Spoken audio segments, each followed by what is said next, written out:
कुछ टाइम बाद वो सॉल्व हो जाएगा। ठीक है, जिन लोगों को भी प्रॉब्लम है या जिन लोगों का मार्क्स नेगेटिव आया है सॉल्व हो जाएगा। ठीक है, तो आज हम लोगों को बेटा न्यू चैप्टर पढ़ना है। इस पेज का जो फर्स्ट चैप्टर है वो है सॉलिड स्टेट। तो आई होप तुम लोग स्कूल में सॉलिड स्टेट खत्म हो गया होगा या चल रहा है? नो सर, शुरू भी नहीं हुआ। शुरू नहीं हुआ है सर खत्म कुछ हो लोग गया। खत्म हो गया होगा, कुछ लोगों खत्म का, हो जिन लोगों में ऑर्गेनिक स्टार्ट हुआ होगा वहाँ पर भी स्टार्ट नहीं हुआ होगा था। कुछ लोगों के स्कूल में ऑर्गेनिक स्टार्ट होता है, कुछ लोगों स्कूल में इनऑर्गेनिक स्टार्ट होता है। सर इनऑर्गेनिक मेरे का में तो पी हाँ, पी ब्लॉक वगैरह कराया मेरे में तो। पी ब्लॉक कराया गया है। ठीक है, कोई बात नहीं। तो बहुत इंपॉर्टेंट चैप्टर बेटा सॉलिड स्टेट, और बहुत इजी चैप्टर है ये। बस इसमें तुम लोगों को ध्यान देना है, विजुअलाइज करना है चीज़ों को। ठीक है, तो तुम्हें 3D में सोचना पड़ेगा कि जो चीज़ें हैं, मॉलिक्यूल है, मॉलिक्यूल एक रूम के अंदर किस तरह से मॉलिक्यूल तुम अरेंज कर सकते हो, है ना। लैटिस पॉइंट क्या है, उनके बीच का जो डिस्टेंस है, डिस्टेंस तुम कैसे मेजर करोगे, जो पाइथागोरस थ्योरम में से काफ़ी यूज होने वाला है इस चैप्टर में। ठीक है, तो सॉलिड स्टेट तुम्हें मालूम है, जो स्टेट ऑफ मैटर है 3 स्टेट होता है, सॉलिड, लिक्विड और गैस। उसमें से सॉलिड स्टेट को पढ़ना है। तो तुम लोगों ने पहले ही पढ़ा होगा, जो गैस होता है, gas has no definite shape and volume. Liquid no definite shape but definite volume. और अगर बात किया जाए सॉलिड का, तो तुमने पढ़ा था solid definite shape but definite shape and definite volume. ठीक है, तो सॉलिड है, सॉलिड का शेप भी डेफिनेट होता है और वॉल्यूम भी डेफिनेट होता है। लेकिन एक चीज और होता है सॉलिड में, ठीक है, हम लोग पढ़ेंगे मेरा जो सॉलिड होता है, solid has definite shape, definite volume and order. ठीक है, तो हम लोग इस चैप्टर में सी ऑर्डर की बात करेंगे, ऑर्डर क्या होता है। ठीक बेटा, ऑर्डर मतलब अरेंजमेंट, जो मॉलिक्यूल है, मॉलिक्यूल किस तरह से अरेंज हुआ है। यहाँ लिखा गया है order, definite pattern of arrangement of atoms और मॉलिक्यूल और आयंस। तो देखेंगे जो आयनिक कंपाउंड है या फिर जो मॉलिक्यूल है, सॉलिड है, उसमें जो एटम्स है या आयंस है वो एक डेफिनेट ऑर्डर में अरेंज होते हैं। ठीक है, तो इस पूरे चैप्टर में बस इसी ऑर्डर का ही बात किया जाएगा। तो हम देख लेते हैं बेटा इस चैप्टर का जो सिलेबस है। सिलेबस क्या होता है, यहाँ का जो सिलेबस है एडवांस का, है ना। इसमें हम लोग पढ़ना है क्लासिफिकेशन ऑफ सॉलिड्स, जो एनसीईआरटी में सबसे पहले दिया गया है, क्लासिफिकेशन ऑफ सॉलिड्स। फिर क्रिस्टलाइन स्टेट क्या होता है, क्रिस्टल क्या होते हैं, 7 क्रिस्टल सिस्टम। जो 7 क्रिस्टल सिस्टम है, बस इसका हम लोगों को नाम पढ़ना, और जो पैरामीटर्स है, पैरामीटर्स को ध्यान में रखना है, कौन कौन से सेल पैरामीटर्स हैं। ठीक है, बताया जाएगा, अल्फा बीटा गामा ABC ये सेल पैरामीटर है। Closed packed structure of solids, इसमें केवल क्यूबिक सेल को स्टडी करना है हम लोग चैप्टर में। इस चैप्टर में केवल क्यूबिक सेल। ठीक है, और एनसीईआरटी में हेक्सागोनल है ना, एससीपी भी दिया गया, तो उसको भी हम थोड़ा सा देख लेंगे। एससीपी ज्यादा नहीं पूछता है, लेकिन जो क्यूबिक क्रिस्टल सिस्टम है उसके बारे में पूछता है। Packing in FCC, BCC and HCP lattice, ये सब क्या है ये बताया जाएगा। एफसीसी, बीसीसी और एचसीपी क्या है। ठीक है, तो एचसीपी देखो यहाँ पर आ गया था, एडवांस में एचसीपी है। और फिर आगे देखेंगे नियरेस्ट नेबर क्या है, ionic radii, simple ionic compounds and point defect, last में वो पढ़ना है पॉइंट डिफेक्ट, ये एडवांस का है। ठीक है, और अगर बात करोगे मेंस में, तो मेंस में कुछ और चीजें हैं यहाँ पर। मेंस हम लोगों को प्रॉपर्टी पढ़ना है, सॉलिड का जो प्रॉपर्टी है, paramagnetic property, diamagnetic property, magnetic property क्या होता है, और सुपर कंडक्टिविटी को भी स्टडी करना होगा। ठीक है, तो कुछ चीजें एक्स्ट्रा है मेंस के लिए, और एडवांस में चीजें कम है, लेकिन डीप नॉलेज के लिए चाहिए एडवांस के लिए।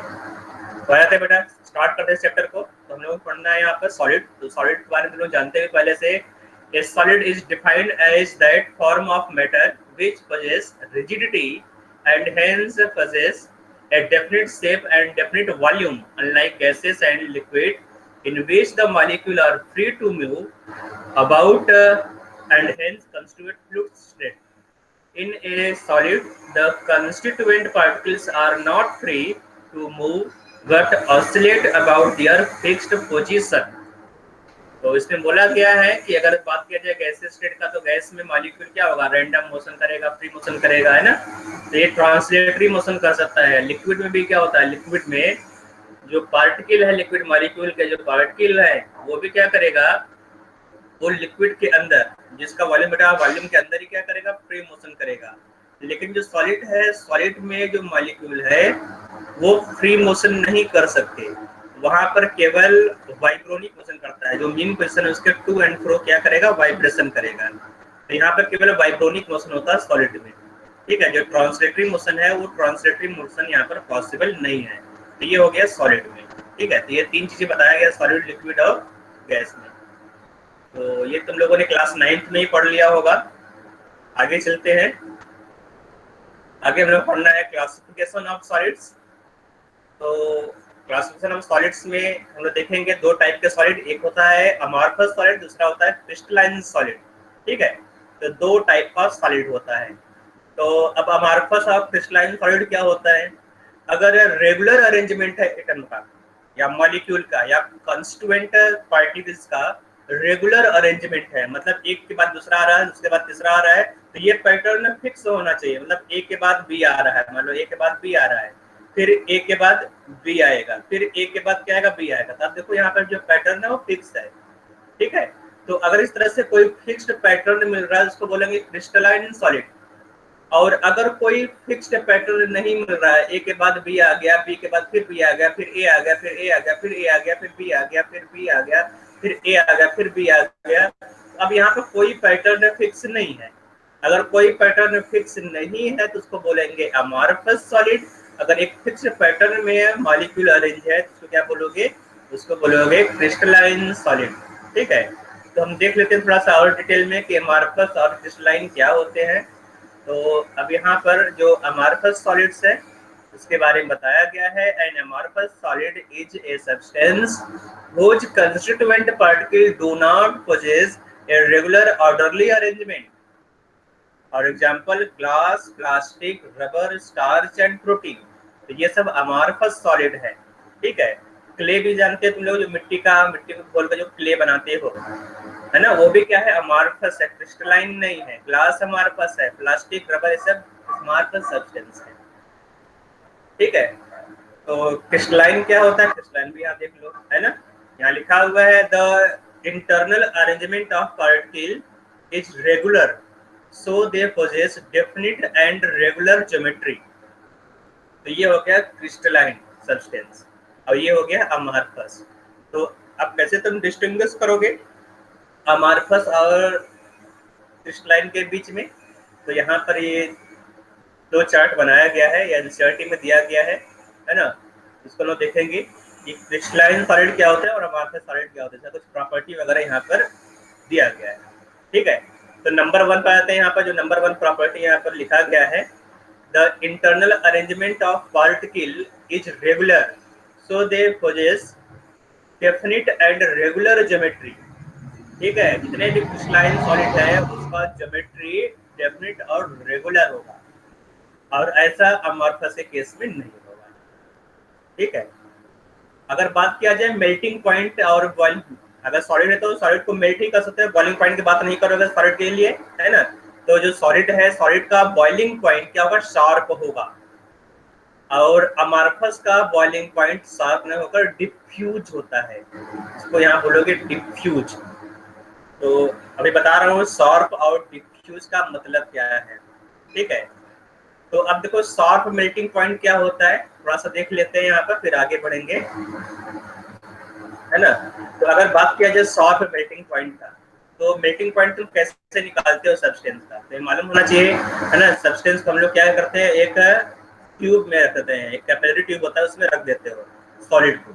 ठीक है, तो सॉलिड का पाउडर बनाकर यहाँ तुमने रख दिया, मान लो एक क्रिस्टलाइन है तो क्रिस्टल यहाँ रख दोगे, और अगर अमॉर्फस है तो अमॉर्फस को इस कैपिलरी ट्यूब में रख देते हो। ठीक है, और इस कैपिलरी ट्यूब को हम लोग एक थर्मामीटर से इस तरह से अरेंज करते हैं, यहाँ पे चिपका दोगे थर्मामीटर के साथ, यहाँ पर रबर बैंड लगाकर इसको थर्मामीटर के साथ इस तरह से चिपका देते हैं। ठीक है, अब इस पूरे सेटअप को हम लोग एक बॉइलिंग बाथ में डाल देते हैं। ये क्या तुम्हारा बॉइलिंग बाथ।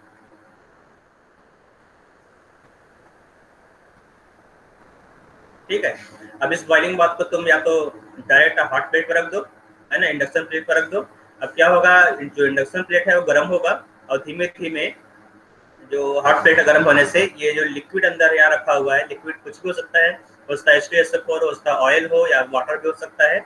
ये लिक्विड क्या होगा, धीमे धीमे गर्म होगा। ठीक है, जैसे जैसे लिक्विड गर्म होगा वैसे वैसे क्या होगा, यहाँ का एनर्जी इसके अंदर ट्रांसफर होगा, जो क्रिस्टल है इसके अंदर ट्रांसफर होगा, और जो थर्मामीटर है, थर्मामीटर का मर्करी का लेवल धीरे धीरे उठता चला जाएगा, है ना। तो इस इसका लेवल ऊपर ऊपर चला जाएगा और तुम यहाँ पर केयरफुली देखते हो, ठीक है। तो यहाँ पर केयरफुली तुम देखोगे कि कब ये मेल्ट होता है, ठीक है। तो अगर ये क्रिस्टलाइन है तो एक पर्टिकुलर टेम्परेचर पर पूरा का पूरा सॉलिड लिक्विड में कन्वर्ट हो जाएगा। समझ में आ रहा बेटा? अगर ये सॉलिड है, क्रिस्टल है, तो पूरा का पूरा क्रिस्टल एक पर्टिकुलर टेम्परेचर पर लिक्विड में कन्वर्ट हो जाएगा, ट्रांसपेरेंट लिक्विड में दिखाई देगा, क्लियर ट्रांसपेरेंट लिक्विड। तो पहले सॉलिड था यहाँ पर, तो ये ओपेक होगा सॉलिड, जैसे ही ये मेल्ट होगा ये ट्रांसपेरेंट हो जाएगा, तुम्हें दिखाई देगा। और उस टेम्परेचर को तुम मेजर करोगे तो ये शार्प टेम्परेचर आएगा। मान लेते हैं तुमने NaCl लिया और इसका मेल्टिंग पॉइंट आएगा तुम्हारा 800 डिग्री सेल्सियस, मान लेते हैं, ठीक है, कुछ दूसरा भी हो सकता है। 800 डिग्री सेल्सियस तुम्हारा क्या आ गया, melting temperature of, melting point of NaCl। अब जो 800 डिग्री सेल्सियस ये क्या है, शार्प मेल्टिंग पॉइंट है, शार्प, ठीक है, क्योंकि यहाँ पर एग्जैक्ट 800 डिग्री सेल्सियस पर ये मेल्ट हुआ, न तो इसके पहले मेल्ट हुआ न तो इसके बाद में, ठीक है। इसके पहले क्या था, मान लेते हैं यहाँ पर जो टेम्परेचर है 799 डिग्री सेल्सियस, तो 799 डिग्री सेल्सियस पे क्या था, सॉलिड था, ठीक है। और 800 के बाद अगर 801 डिग्री सेल्सियस बोला जाए तो यहाँ पे क्या होगा, लिक्विड होगा, ठीक है। तो अब यहाँ पर जो 800 डिग्री सेल्सियस आया क्या है बेटा, ये शार्प मेल्टिंग पॉइंट, यहाँ पर भी लिक्विड होगा, ठीक है। तो जिस टेम्परेचर पे चेंज हुआ उसी टेम्परेचर तुम बोलोगे मेल्टिंग पॉइंट। तो 800 डिग्री सेल्सियस NaCl का शार्प मेल्टिंग पॉइंट है। अगर बात किया जाए अमार्फस सब्सटेंस का, है ना, अब तुमने इसमें क्या डाल दिया, ये था तुम्हारा क्रिस्टल, ठीक है। अगर बात किया जाए अमार्फस का, तो अमार्फस में क्या होगा, ये सब कुछ सेटअप इसी तरह से रहेगा, कुछ चेंज नहीं करना है यहाँ पर। बस यहाँ पर जो शार्प मेल्टिंग पॉइंट हो, शार्प मेल्टिंग पॉइंट ना होकर ये डिफ्यूज मेल्टिंग पॉइंट तुम्हें मिलेगा।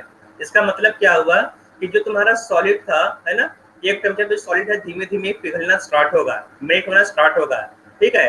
मेल्ट होने के बाद क्या होगा, थोड़ा सा एक विस्कोस लिक्विड बनाएगा, पेस्ट टाइप का, वैक्स टाइप का कुछ बनाएगा, फिर धीमे धीमे क्या होगा, एक दूसरे टेम्परेचर पर ये पूरा का पूरा मेल्ट होगा। मतलब अगर ये मेल्ट होना स्टार्ट हुआ, मान लेते हैं यहाँ पर तुमने कोई अमार्फस सब्सटेंस लिया, तुमने ग्लास ले लिया, यहाँ पर अमार्फस है और तो तुम मेल्ट करा रहे हो, ठीक है। ग्लास नहीं, यहाँ पर प्लास्टिक ले लो, ठीक है, प्लास्टिक तुमने ले लिया, इसको तुम, इसका मेल्टिंग पॉइंट तुम चेक करना चाह रहे हो, तो अब क्या होगा, अब ये मेल्ट होना स्टार्ट होगा। मान लेते हैं ये मेल्ट होना स्टार्ट हुआ 71 डिग्री सेल्सियस से मेल्ट होना स्टार्ट हुआ, अब मेल्ट होते होते पूरा पूरा लिक्विड 76 डिग्री सेल्सियस पर कन्वर्ट हुआ। मतलब तुम्हें क्या मिल रहा है, एक रेंज मिल रहा है मेल्टिंग पॉइंट का।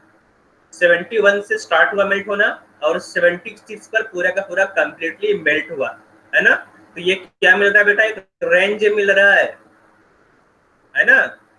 और इसी को बोलते हैं डिफ्यूज मेल्टिंग पॉइंट। समझ में आ रहा है, सबको समझ में आ रहा है बेटा? Yes sir. ओके, तो सबको समझ में आ गया डिफ्यूज मेल्टिंग पॉइंट क्या है और शार्प मेल्टिंग पॉइंट क्या है, ठीक है। तो ये तुम्हारा हो गया शार्प मेल्टिंग पॉइंट। और अमार्फस सब्सटेंस क्या होगा, they do not have sharp melting point, diffuse melting point यहाँ पर होगा अमार्फस के केस में। नेक्स्ट पॉइंट पर आते हैं, थर्ड पॉइंट यहाँ दिया गया है, there is regularity in external form when crystal are formed. There are no regularity in external form when amorphous solid are formed. Regularity मतलब यहाँ पर regular arrangement होगा, है ना, और यहाँ पर कोई regular arrangement नहीं होगा, तो वही बोला गया है यहाँ पर। फोर्थ पॉइंट में the crystalline solid give a regular cut when cut with a sharp edged knife. Amorphous solid give irregular cut. Cut कर तुमने देखा होगा प्लास्टिक को, रेगुलर कट नहीं होता। और जब तुम एक क्रिस्टल को ब्रेक करते हो, एक वहां पर तुम्हें क्या दिखाई देगा, एक शार्प फेस तुम्हें दिखाई देगा, है ना, और तुम उसको इजीली कट नहीं कर पाते हो। लेकिन अगर तुम इजीली कट करते हो क्रिस्टल को, वहां पर तुम्हें शार्प कट तुम्हें दिखाई देगा, रेगुलर कट तुम्हें दिखाई देगा। फिफ्थ पॉइंट है, they have characteristic heat of fusion. यहाँ बता दिया गया शार्प मेल्टिंग पॉइंट, इसका मतलब हर एक सब्सटेंस का जो क्रिस्टलाइन सब्सटेंस है उसका हीट ऑफ फ्यूजन क्या होगा, फिक्स होगा। कैरेक्टरिस्टिक मतलब अगर NaCl का हीट ऑफ फ्यूजन 400 जूल है, किलो जूल है, ठीक है। मतलब इसका मेल्ट करने के लिए 400 किलो जूल ही चाहिए, इससे ज्यादा इससे कम नहीं लेते। इसका मतलब क्या है, कैरेक्टरिस्टिक, ठीक है, मतलब ये फिक्स है।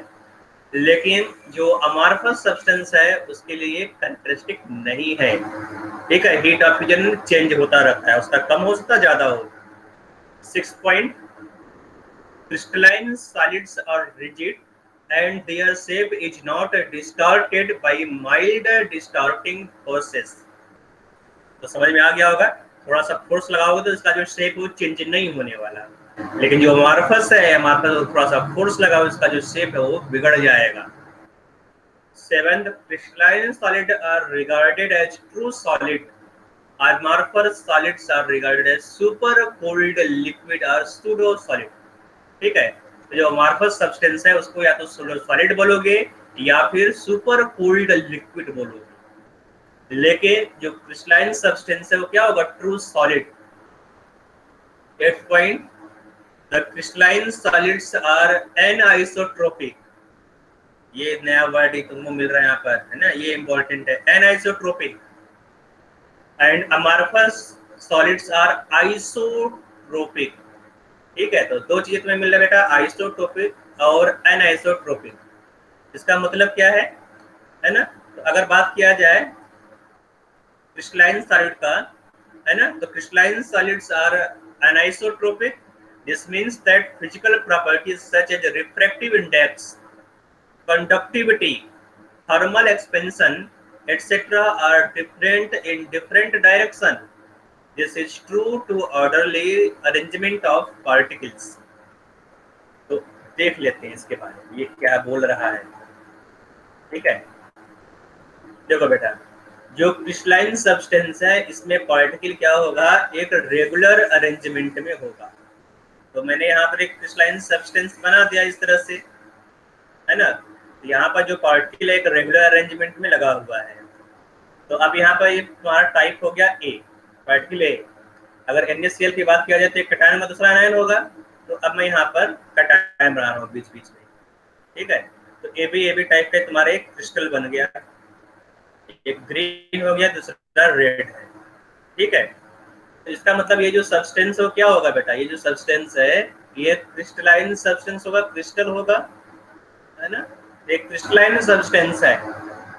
तो इसमें जितने भी फिजिकल पॉइंट है, फिजिकल प्रॉपर्टी है, जैसे रिफ्रैक्टिव इंडेक्स हो गया, है ना, स्पीड ऑफ लाइट हो गया, यहाँ पर लाइट को पास करोगे उसका जो स्पीड होगा, डाइलेक्ट्रिक कांस्टेंट हो गया, ये भी प्रॉपर्टी यहाँ पर दिया गया। मैं बात फिर से चेक कर रहा हूँ, यहाँ पर जो प्रॉपर्टी दिया गया, रिफ्रैक्टिव इंडेक्स दिया गया है, कंडक्टिविटी दिया गया है, थर्मल एक्सपेंशन एटसेट्रा, है ना।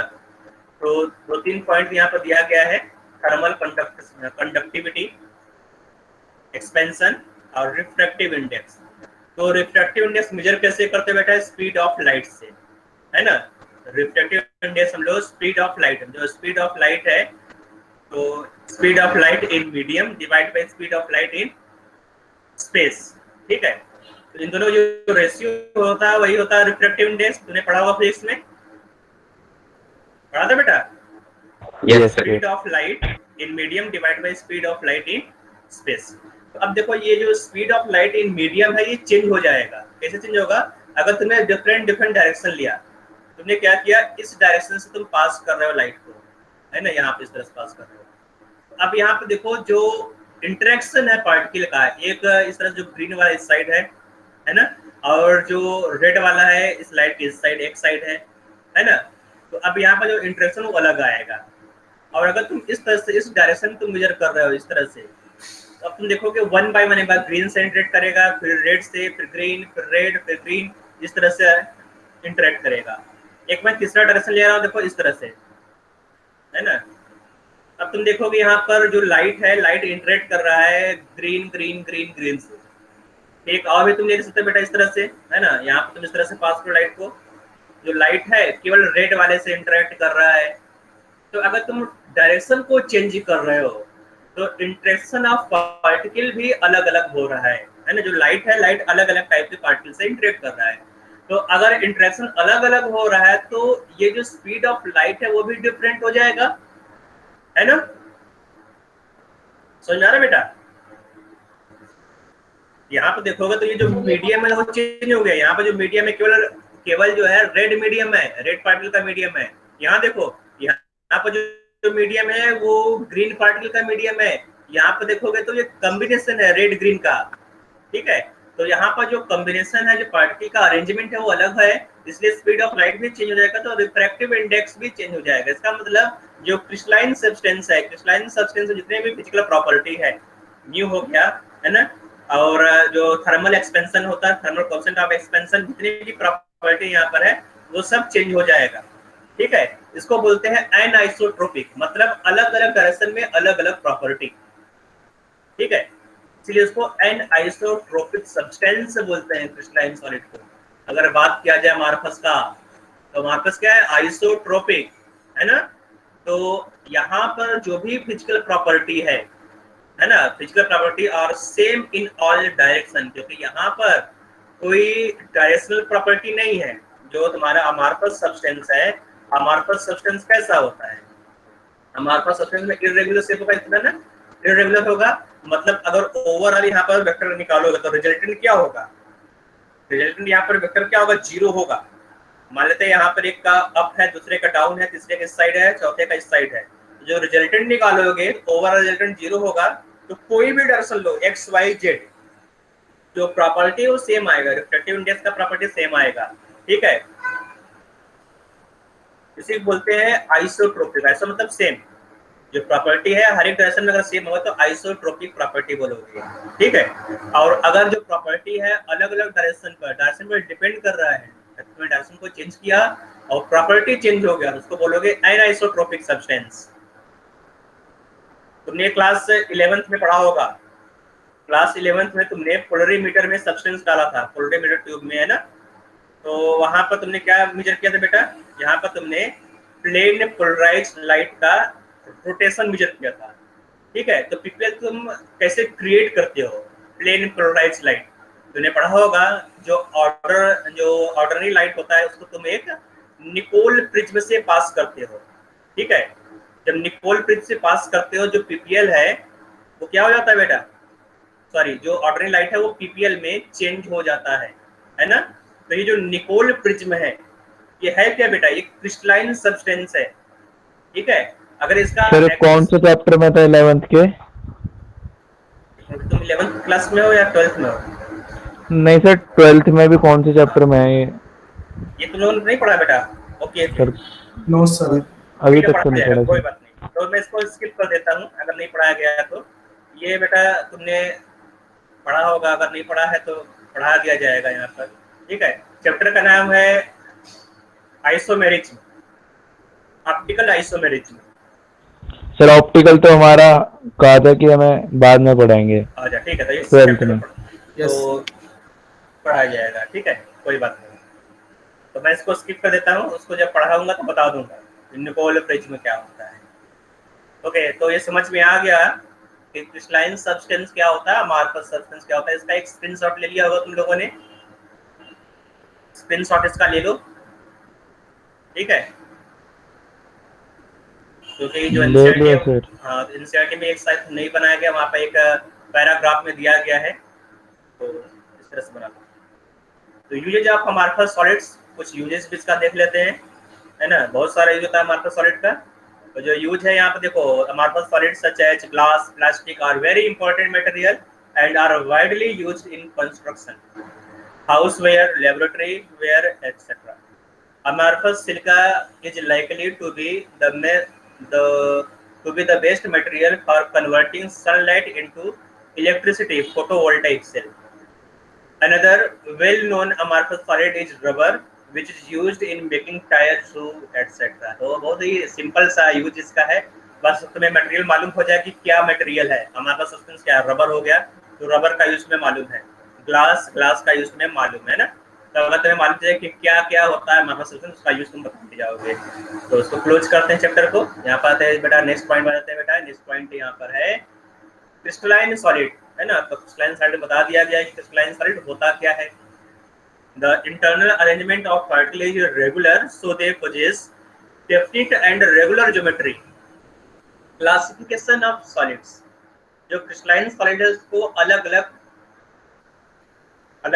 क्लासिफिकेशन में डिवाइड किया गया, अलग अलग टाइप का क्रिस्टलाइन सब्सटेंस हो सकता है। अगर तुम बात करोगे अमार्फस सब्सटेंस का, तो अमार्फस सब्सटेंस का कोई क्लासिफिकेशन नहीं था। अमार्फस सब्सटेंस मतलब अमार्फस सब्सटेंस, ठीक है, कोई इसका कुछ क्लासिफिकेशन नहीं है। अगर बात करोगे क्रिस्टलाइन सॉलिड का अलग अलग क्लासिफाई किया गया है, क्योंकि यहाँ पे कुछ प्रॉपर्टी है, डेफिनेट प्रॉपर्टी है, और उस प्रॉपर्टी को हम लोग अलग अलग स्टडी करेंगे। तो जो अमार्फस सॉलिड, जो क्रिस्टलाइन सॉलिड है, कितने टाइप का होता है, क्या क्या होता है, देख लेंगे यहाँ पर। जो क्रिस्टलाइन सॉलिड है वो मेनली 4 टाइप का होगा। पहला है मॉलिक्यूलर सॉलिड, दूसरा है आयनिक सॉलिड, तीसरा मेटालिक सॉलिड, और फोर्थ है कोवैलेंट और नेटवर्क सॉलिड्स। बहुत आसान है इसका क्लासिफिकेशन को समझना। अगर बात किया जाए मॉलिक्यूलर सॉलिड का, तो मॉलिक्यूलर सॉलिड में कौन सा बॉन्ड होगा बेटा, यहाँ पर कोवैलेंट बॉन्ड होगा, कोवैलेंट, ठीक है, covalent discrete molecule, discrete molecule. तो डिस्क्रीट मतलब अलग अलग होगा, डिस्क्रीट मॉलिक्यूल। तो कोवैलेंट मॉलिक्यूल होगा और अलग अलग मॉलिक्यूल होगा। जैसे तुमने क्या लिया, वाटर लिया, है ना, तो वाटर में कौन सा बॉन्ड है बेटा, कोवैलेंट बॉन्ड है ना। वाटर में H2O में जो बॉन्ड यहाँ बना हुआ है H2O में, वो कोवैलेंट बॉन्ड है कि नहीं है, बोलो तो। Yes yes sir. सर। हाँ, बोलते जाओ। तो यहाँ पर कोवैलेंट बॉन्ड है वाटर मॉलिक्यूल में। तो ये जो बॉन्ड है कोवैलेंट है, ये वाला बॉन्ड भी कोवैलेंट है। तो अब इस वाटर मॉलिक्यूल को फ्रीज कर दो, ठीक है, तुमने इसको फ्रीज कर दिया। फ्रीज करने पर क्या बन जाएगा बेटा, ये आइस बन जाएगा। आइस। आइस तुम्हें मालूम है आइस क्या होता है बेटा, क्रिस्टलाइन सॉलिड होता है ना क्रिस्टलाइन सॉलिड। आइस एक यस सर। क्रिस्टल होता है, ठीक है। और ये जो क्रिस्टल है ये बना कैसे बेटा, ये वाटर मॉलिक्यूल से बना। और वाटर में कौन सा बॉन्ड है, कोवैलेंट बॉन्ड। तो अगर कोवैलेंट बॉन्ड इस टाइप में कोई मॉलिक्यूल है, उसको तुम क्या बोलोगे, मॉलिक्यूलर सॉलिड बोलोगे, ठीक है, मॉलिक्यूलर सॉलिड हो गया। दूसरा बात कर लेते हैं बेटा आयनिक सॉलिड का। जैसे NaCl हो गया, है ना, अगर NaCl लोगे तो NaCl क्या है बेटा, आयनिक कंपाउंड NaCl, है ना। जो NaCl है, NaCl तुम्हारा आयनिक कंपाउंड है, ठीक है। तो अगर NaCl आयनिक कंपाउंड है तो इसको तुम क्या बोलोगे बेटा, आयनिक सॉलिड बोलोगे। यहाँ पर जो कंपाउंड बनेगा वो तुम आयनिक सॉलिड बोलोगे, है ना। आगे बात करते हैं मेटालिक सॉलिड। तो अगर मेटल के बीच में कोई बॉन्ड बना हुआ तो उसमें कौन सा बॉन्ड होगा बेटा, मेटल के बीच में से आयरन हो गया, तो आयरन आयरन के बीच में मेटालिक बॉन्ड होता है। और ये सॉलिड भी है क्रिस्टलाइन सॉलिड, तो इसको तुम बोलोगे मेटालिक सॉलिड। मेटल्स के बीच में जो बॉन्ड होता है उसको मेटालिक बॉन्ड बोलोगे, ठीक है। और उसको उस सॉलिड को तुम बोलोगे मेटालिक सॉलिड। फोर्थ जो क्लासिफिकेशन है और फर्स्ट क्लासिफिकेशन, इसमें थोड़ा सा डिफरेंस है। यहाँ देखो ये कोवैलेंट बोला, यहाँ पर कोवैलेंट बॉन्ड यहाँ पर भी है, कोवैलेंट बॉन्ड यहाँ पर भी है, लेकिन इन दोनों में डिफरेंट है। डिफरेंस क्या है बेटा इन दोनों में, फर्स्ट वाले में जो कोवैलेंट मॉलिक्यूल है वो डिस्क्रीट कोवैलेंट मॉलिक्यूल, मतलब अलग अलग। जैसे वाटर एक वाटर हो गया और दूसरा वाटर, ये अलग अलग था। जब तुमने इसको क्रिस्टलाइन किया तो क्रिस्टल बन गया।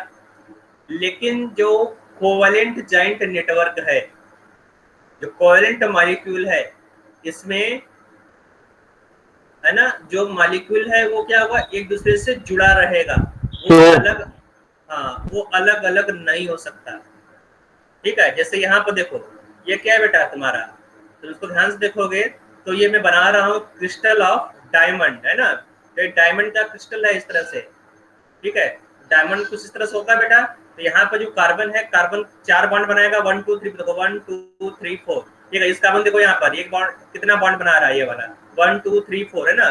तो एक कार्बन यहाँ पे 4 बॉन्ड बनाएगा इस तरह से। तो अब ये तुम्हारा डायमंड बन गया। तो डायमंड में जो कार्बन है, कार्बन डिस्क्रीट नहीं है, एक ही पूरा सब्सटेंस है। मतलब जो तुम्हें सॉलिड दिखाई देगा, सॉलिड में केवल एक ही मॉलिक्यूल होगा और उसमें कार्बन दूसरे कार्बन से दूसरा तीसरे इस तरह से अलग अलग जुड़ा रहेगा, एक जॉइंट नेटवर्क बनाएगा। तो तुम क्या बोलो बेटा, देखो दिख रहा है यहाँ पर नेटवर्क, है ना। तो ये एक नेटवर्क है। तो अगर इस तरह से नेटवर्क वाला कोई सॉलिड है तो तुम क्या बोलोगे, उसको तुम बोलोगे कोवैलेंट और नेटवर्क सॉलिड। इसको कोवैलेंट सॉलिड बोल सकते हो या फिर नेटवर्क सॉलिड भी बोलोगे, ठीक बेटा। तो अब यहाँ पर थोड़ा सा और डिटेल में दिया गया है। एनसीईआरटी में ये टेबल था, इसको मैंने स्क्रीनशॉट यहाँ पर लगाया हुआ एनसीईआरटी का, तो देख सकते हो, है ना। तो जो पहला सॉलिड है वो 1 2 3 4 पहले देख लेते हैं। यहाँ पर मेजर जो पोर्शन है, यहाँ पर पहला है मॉलिक्यूलर सॉलिड, दूसरा है आयनिक सॉलिड, तीसरा है मेटेलिक और फोर्थ है कोवैलेंट और नेटवर्क सॉलिड। ठीक है, तो ये 4 टाइप का सॉलिड हो गया। तो जो मॉलिक्यूलर सॉलिड है इसको भी फर्दर क्लासिफाई किया गया है 3 पार्ट में। मॉलिक्यूलर सॉलिड को 3 पार्ट में क्लासिफाई किया गया है। पहला हो गया नॉन पोलर, दूसरा हो गया पोलर और तीसरा हो गया हाइड्रोजन बॉन्डेड। आई थिंक ये क्लियर है तुम लोगों को। पोलर मॉलिक्यूल क्या होता है, जैसे वाटर क्या है, पोलर है ना। वाटर को जो तुम फ्रीज करोगे तो जो आइस बनेगा, है ना, वो भी क्या होगा, पोलर बॉन्ड उसमें है ना। तो वो क्या हो जाएगा, पोलर हो जाएगा, पोलर मॉलिक्यूलर सॉलिड। यानी देखो जो HCl है, SO2 है ना, वो क्या हो जाएगा, पोलर। तो जो पोलर मॉलिक्यूल्स में कौन सा इंटरेक्शन होता है पार्टिकल्स के बीच में, वो भी लिखा गया है यहाँ पर। तो अगर पोलर मॉलिक्यूल की बात करोगे तो यहाँ पर बताया गया है बॉन्डिंग अट्रैक्टिव फोर्सेस। तो पोलर मॉलिक्यूल के बीच में डाइपोल, जो पोलर मॉलिक्यूल है वो डाइपोल होता है, और डाइपोल के बीच में डाइपोल डाइपोल इंटरेक्शन होता है। ये पढ़ा होगा बेटा, इंटरेक्शन, है ना। Yes sir. तो पोलर मॉलिक्यूल के बीच में तो एक डाइपोल हो गया, प्लस माइनस होगा, दूसरा डाइपोल हो गया, प्लस माइनस है, इसके बीच में क्या होगा बेटा, डाइपोल डाइपोल इंटरेक्शन। तो ये एक टाइप का वान डेर वाल फोर्सेस है। ठीक है, वान डेर वाल फोर्सेस। ठीक है, वान डेर वाल फोर्सेस। इसी वान डेर वाल फोर्स को क्या बोलोगे, इसी को बोलते हैं डाइपोल डाइपोल इंटरेक्शन। ठीक है, पहला जो क्लासिफिकेशन है इसमें जो मॉलिक्यूलर सॉलिड है वो नॉन पोलर होगा, जैसे आर्गन हो गया, कार्बन टेट्राक्लोराइड हो गया। ठीक है, इसमें क्या है, इन दोनों को देखोगे, अगर आर्गन बोलोगे, आर्गन तुम्हारा एक एटम है और ये कोई बॉन्ड नहीं बनाता, गैस स्टेट में होता, तो इस मॉलिक्यूल में केवल एक ही एटम है। ठीक है, और ये नॉन पोलर होगा। इस तरह से हाइड्रोजन की बात कर लो, आयोडीन की बात कर लो, कार्बन डाइऑक्साइड की बात करो, तो ये सब क्या है, ये सब तुम्हारा नॉन पोलर सब्सटेंस है। ठीक है, तो जो नॉन पोलर सब्सटेंस में कौन सा फोर्स होगा बेटा, उसमें होता है डिस्पर्सन फोर्सेस और लंडन फोर्सेस। नाम सुना होगा ना, या पहली बार सुन रहे हो? सर सुना है, डिस्पर्जन नहीं सुना, लंदन सुना है। तो डिस्पर्सन फोर्स को ही लंडन फोर्सेस भी बोला जाता है। ठीक है, साइंटिस्ट का नाम है यहाँ पर। तो डिस्पर्सन फोर्स को लंदन ने दिया था, इसलिए इसको लंडन फोर्सेस भी बोला जाता है।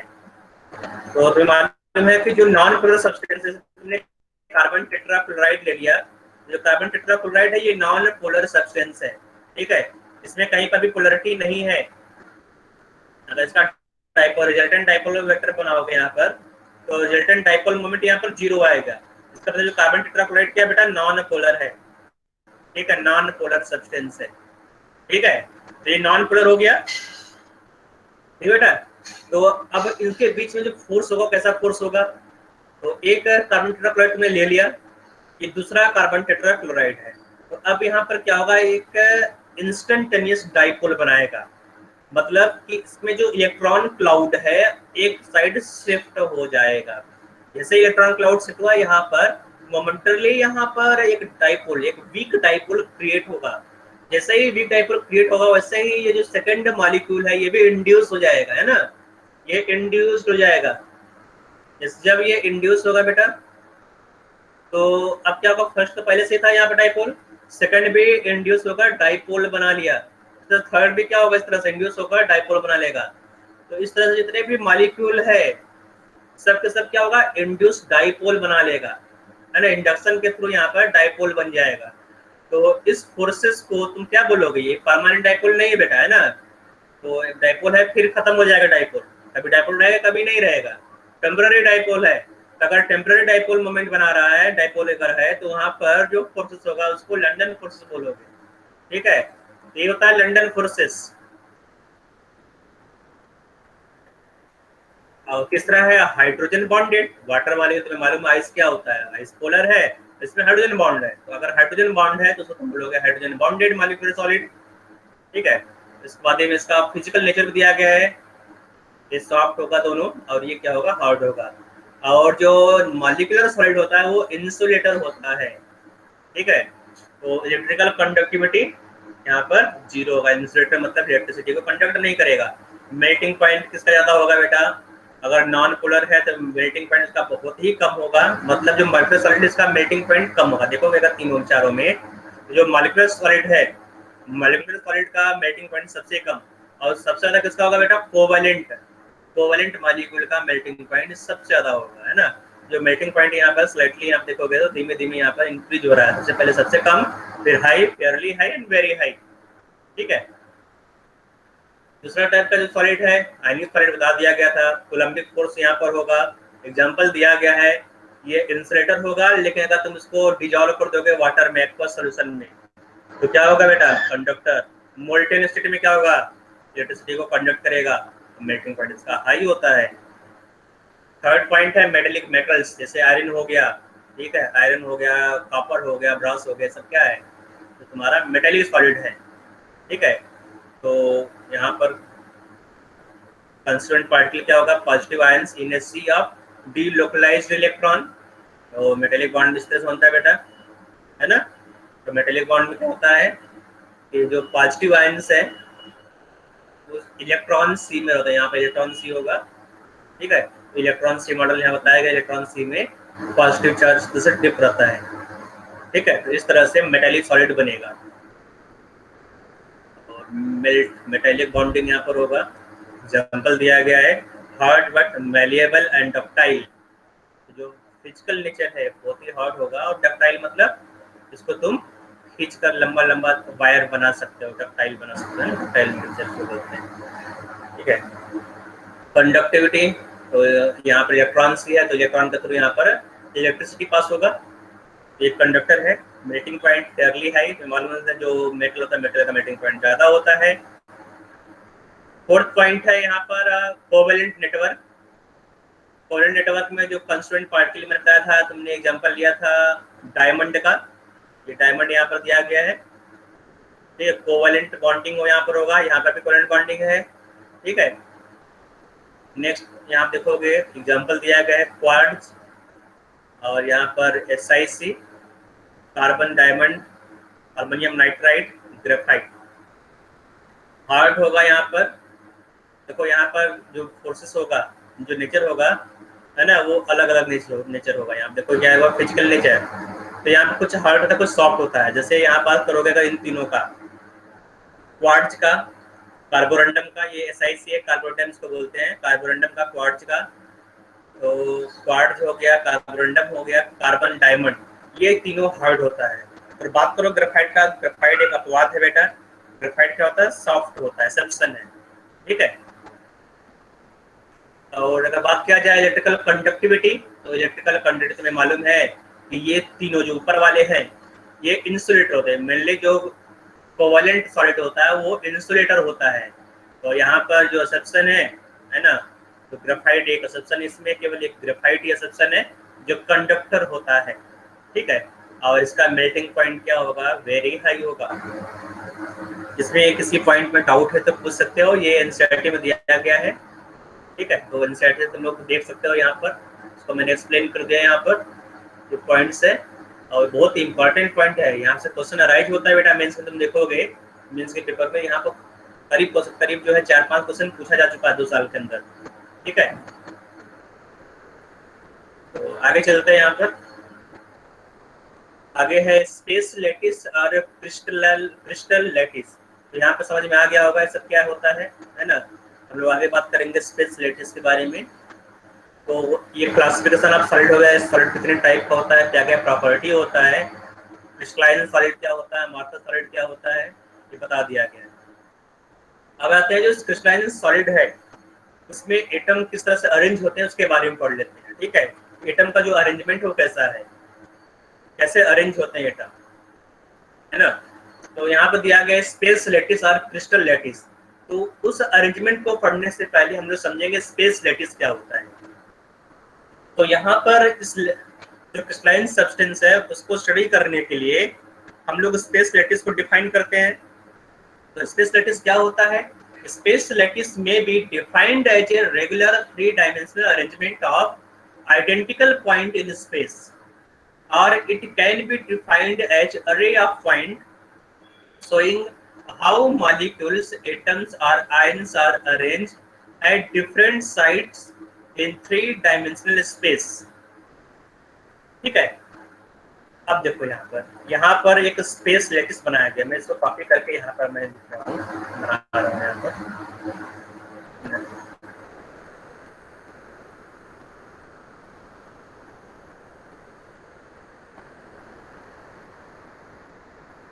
तो यहाँ देखो बेटा, तो यहाँ पर जो डायग्राम है इसमें देखो, है ना, इसको भूल जाओ, नीचे क्या बनाया हुआ है, यहाँ पर अल्फा बीटा गामा को भूल जाओ। तो अब देखो क्या हुआ कि यहाँ पर कुछ पॉइंट्स को स्पेस में अरेंज किया गया। इस लाइन को भी भूल जाओ। तो स्पेस लैटिस क्या होता है, जो सिमिलर पॉइंट है ना, जब किसी क्रिस्टल को देखते हो, क्रिस्टल किस तरह होगा बेटा, कि जो सिमिलर पॉइंट है स्पेस में कुछ इस तरह से अरेंज होगा। ठीक है, इस तरह से कुछ स्पेस में, थ्री डायमेंशनल स्पेस में कुछ सिमिलर पॉइंट रखे हुए हैं। तुम्हें मालूम नहीं कि ये किस तरह से अरेंजमेंट है। यहाँ पर क्यूबिक सिस्टम दिखाया गया है। इस क्यूब को भूल जाओ, जो यहाँ पर लाइन बना हुआ है ना बीच बीच में, उस लाइन को इग्नोर करो। मान लो वहां पर कोई लाइन है ही नहीं। ठीक है, अगर वहां पर लाइन नहीं है, तुम्हें कुछ केवल ये पॉइंट्स दिखाई देंगे। ये जो तुम्हें सर्कल दिखाई दे रहा है, जो पॉइंट्स दिखाई दे रहा है ना, इस अरेंजमेंट ऑफ पार्टिकल तुम क्या बोलोगे, स्पेस लैटिस। स्पेस में ये सब पॉइंट अरेंज है ना, इसलिए इसको स्पेस लैटिस बोलते हैं, स्पेस लैटिस। और यहाँ पर स्पेस लैटिस में जो पॉइंट्स यहाँ पर है, इस पॉइंट को बोलते हैं लैटिस पॉइंट, लैटिस पॉइंट। ठीक है, तो जो अलग अलग पॉइंट तुमने यहाँ पर हाईलाइट किया है, स्पेस में जो मॉलिक्यूल अरेंज है यहाँ पर, उसी मॉलिक्यूल को मॉलिक्यूल अरेंजमेंट को स्पेस लैटिस बोलोगे। उस मॉलिक्यूल को या उस एटम को या उस आयन को लैटिस पॉइंट बोलोगे। ठीक है, तो ये होता है स्पेस लैटिस। स्पेस लिख लेते हैं बेटा, space lattice may be defined as a regular three-dimensional arrangement of identical points in space, or it can be defined as an array of points showing how molecules, atoms, or ions are arranged at different sites in three-dimensional space. ठीक है, तो इसके बारे में कुछ points भी दिया गया है। It must be noted that point A, each lattice point has the same environment as that of any other point in the lattice. कोई भी यहाँ पर एक पॉइंट ले लो, है ना, कोई भी एक पॉइंट ले लो, तो उसके अराउंड जो इन्वायरमेंट होगा वो सेम होता है। देखो यहाँ पे देखो, अगर तुम इस रेड वाले को अगर तुम कंसिडर कर रहे हो, तो ये वाला जो रेड पॉइंट है, ये कितने एटम से सराउंडेड है। यहाँ देखो, एक यहाँ पर इस तरह से देखोगे तो 6 है यहाँ पर नियरेस्ट नेबर्स को दिख रहा है। इसी तरह से अगर तुम यहाँ पर इस कॉर्नर वाला देख लिया बेटा, तो कॉर्नर वाला का जो इन्वायरमेंट है, उस बीच वाला जो इन्वायरमेंट है वो सेम होगा। अब तुम्हें कैसे मालूम बेटा यहाँ पे इन्वायरमेंट सेम है, क्योंकि ये तुमने एक पार्ट, स्पेस लैटिस का एक पार्ट तुमने लिया है। तो इसके ऊपर भी इस तरह से तुम्हें पॉइंट दिखाई देगा जो बनाया नहीं गया है। यहाँ पर भी पॉइंट होगा, है ना, इसके पीछे भी पॉइंट्स होगा। ठीक है, इस तरह से पॉइंट यहाँ पर इनफाइनाइट स्पेस में अलग अलग जगह पर तुम्हें पॉइंट्स होगा, दिखाई देगा। यहाँ पर अगर स्पेस लैटिस को कंसीडर करोगे तो मतलब जो पॉइंट्स है उसके अराउंड थ्री डायमेंशनल स्पेस में इन्वायरमेंट सेम रहेगा। चाहे बीच वाला एटम या आयंस ले लो, चाहे कॉर्नर वाला एटम या आयंस ले लो, इन्वायरमेंट दोनों के लिए सेम रहेगा। ठीक है, इन्वायरमेंट मतलब अरेंजमेंट ऑफ पार्टिकल सेम रहेगा। ठीक है, मतलब यहाँ पर जो तुमने अरेंजमेंट देखा, इसके इस साइड भी a डिस्टेंस पे पार्टिकल है, a डिस्टेंस पे यहाँ पार्टिकल है, √2a डिस्टेंस पर एक दूसरा पार्टिकल है, यहाँ पर भी √2a डिस्टेंस पे एक इस तरह से पार्टिकल है। तो ये अरेंजमेंट ऑफ पार्टिकल हो या इन्वायरमेंट इसको बोलोगे, कितने देर डिस्टेंस पर ये पार्टिकल यहाँ पर सिचुएटेड है। तो ये अरेंजमेंट हो गया या इन्वायरमेंट इसको बोलोगे। वही इन्वायरमेंट यहाँ पर भी होगा, वही इन्वायरमेंट यहाँ पर भी होगा, वही इन्वायरमेंट यहाँ पर भी होगा। समझ में आ रहा है बेटा? समझ में आ रहा है बेटा जो मैं बोल रहा हूँ इन्वायरमेंट का मतलब? और इन्वायरमेंट बारे में और डिटेल में तुम आगे पढ़ोगे जब लोग पढ़ेंगे nearest neighbour. Sir inner atoms और मॉलिक्यूल्स का एनवायरनमेंट बाहर वालों के साथ सेम नहीं, कैसे हो बाहर सकता है? यहाँ पर देखो, ये इनर बाहर का कोई मतलब ही नहीं है, क्योंकि जो तुम्हारा स्पेस लैटिस है वो इनफाइनाइट एक्सटेंड होता है, ठीक है, इनफाइनाइट। तो अगर इनफाइनाइट एक्सटेंड करोगे इसको, तो क्या कोई इनर पार्टिकल या कोई आउटर पार्टिकल यहाँ पर होगा? कोई आउटर पार्टिकल यहाँ तुम्हें मिलेगा नहीं, सब सब क्या होगा बेटा, इनर पार्टिकल ही होगा यहाँ पर, ठीक है। तुमने इसको क्या किया बेटा, इनफाइनाइट एक्सटेंड कर दिया। समझ में आ रहा है बेटा इस तरह से? Yes sir. हाँ, तो यहाँ पर आउटर एनवायरनमेंट कुछ होगा ही नहीं। तुमने यहाँ पर स्पेस लैटिस से एक पार्ट शो किया है, ये पूरा स्पेस लैटिस नहीं है। पॉइंट बी पर आ जाओ। पॉइंट बी में दिया गया है the constituent particle have always to be represented by space lattice point irrespective of whether it contains single atom or more than one atom। तो यहाँ पर जो constituent particle जो तुम्हारा ये डार्क सर्कल दिख रहा है ब्लैक कलर का, इसको तुम क्या बोलोगे? तो तुम बोलोगे लैटिस पॉइंट बोलोगे, ठीक है, लैटिस पॉइंट। मैंने पहले बता दिया लैटिस पॉइंट क्या होता है। जो कंस्टिट्यूएंट आयन जो पार्टिकल यहाँ जो तुमने सर्कल बनाया हुआ है उसी को लैटिस पॉइंट बोलते हैं, ठीक है। तो आगे यहाँ दिया गया है crystal space lattice the shaded portion represents the unit cell. तो यूनिट सेल के बारे में हम लोग आगे देखेंगे, यूनिट सेल क्या होता है। जो शेडेड पोर्शन है यहाँ जो ग्रे कलर का दिख रहा है बेटा, इसको यूनिट सेल बोलते हैं, ठीक है सर। हाँ बोलो सर पॉइंट बी में इररिस्पेक्टिव ऑफ वेदर की बात समझ नहीं आया। The constituent particle have always to be represented by lattice point irrespective of whether it contains single atom or more than one atoms। देखो बेटा, यहाँ पर जो तुमने लैटिस पॉइंट बनाया है ना, हो सकता है ये तुम्हारा आयरन का लैटिस पॉइंट। अगर आयरन ये है तो आयरन में क्या होगा, ये तुम्हारा हो जाएगा आयरन, ये भी क्या होगा आयरन, ये भी क्या होगा आयरन होगा ना। तो ये आयरन आयरन आयरन है, मतलब क्या होगा, ये तुम्हारा एटम हो गया। जिस तुमने कार्बन का बनाया था, कार्बन का लैटिस तरह से बनाया था, है ना, कार्बन का क्रिस्टलाइन नीचे इस तरह से क्रिस्टल बनाया था यहाँ पर, है ना, डायमंड बनाया था इस तरह से। तो यहाँ पर ये क्या है, तुम्हें दिख रहा है एटम। हो सकता है ये एटम हो, जो तुम्हारा लैटिस पॉइंट ये एटम हो, या फिर हो सकता है जो तुम्हारा लैटिस पॉइंट है वो आयंस हो, ठीक है, ये तुम्हारे का Na+Cl- आयंस हो, ठीक है। या फिर हो सकता है जो तुम्हारा लैटिस पॉइंट है ये तुम्हारा एक मॉलिक्यूल से H2 हो गया, H2 हो गया, H2 हो गया, H2 हो गया, है ना, ठीक है। तुम्हारा इस तरह से, तुम्हारा इस तरह से एक मॉलिक्यूल हो गया, ठीक है। तो तीनों हो सकता है बेटा, जो तुम्हारा लैटिस पॉइंट तुम्हारा एटम भी हो सकता है, लैटिस पॉइंट तुम्हारा आयंस हो सकता है, लैटिस पॉइंट तुम्हारा मॉलिक्यूल भी हो सकता है, ठीक है। उसको तुम पॉइंट से रिप्रेजेंट करोगे, चाहे एटम हो, चाहे आयंस हो, चाहे मॉलिक्यूल हो। इन तीनों तुम क्या करोगे, एक पॉइंट से रिप्रेजेंट करोगे। तो ये पॉइंट क्या रिप्रेजेंट कर रहा है, ये पॉइंट रिप्रेजेंट कर रहा है आयन, ये पॉइंट रिप्रेजेंट कर रहा है मॉलिक्यूल, ये पॉइंट रिप्रेजेंट कर रहा है एटम, ठीक है। ये पॉइंट तीनों हो सकता है, यही लिखा हुआ है irrespective of whether it contains a single atom और मोर देन वन एटम्स, ठीक है। ओके आगे चलते हैं। आगे है crystallize characterized by following parameters.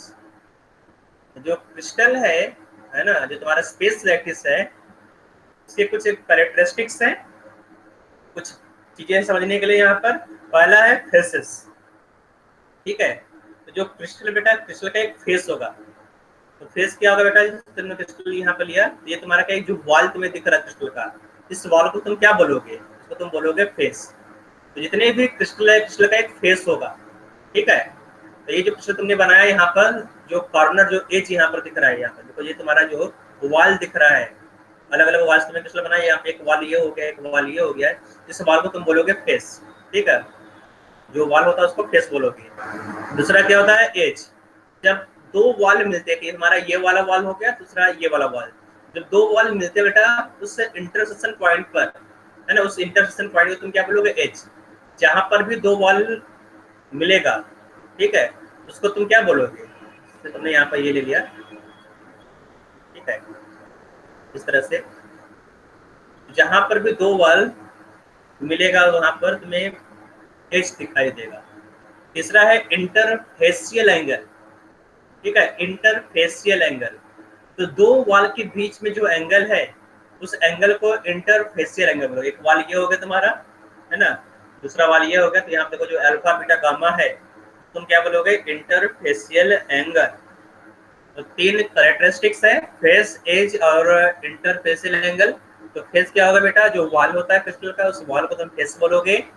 As, जहां पर दो वॉल मिलेगा उसको तुम एज बोलोगे।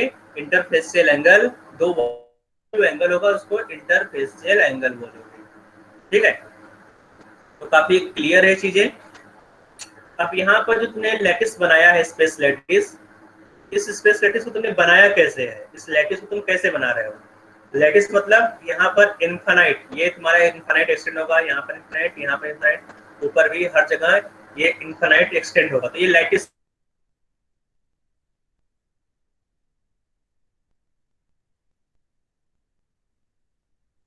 सर आपकी वॉइस गई।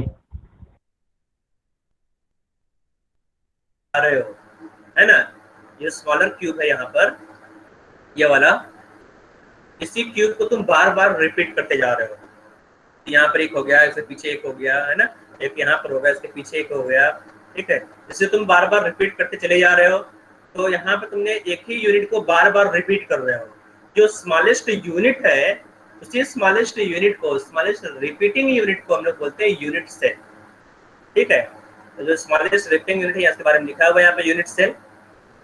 The unit cell is the smallest repeating unit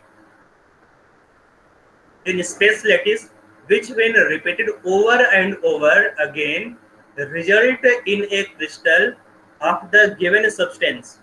Unit cell may be also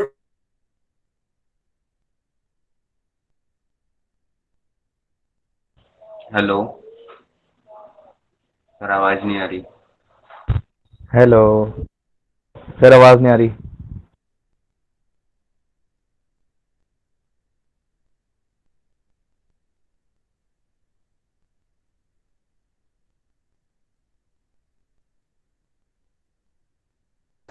unit cell है। तो यहाँ दिया गया है जो यूनिट सेल बेटा वो इंटेंसिव प्रॉपर्टी है। ठीक है, मतलब ये मास पर डिपेंड नहीं करेगा, चाहे कोई कितना भी मास ले लो, जो यूनिट सेल है यूनिट सेल कांस्टेंट रहेगा, मतलब एक सब्सटेंस का यूनिट सेल है वो सेम रहेगा।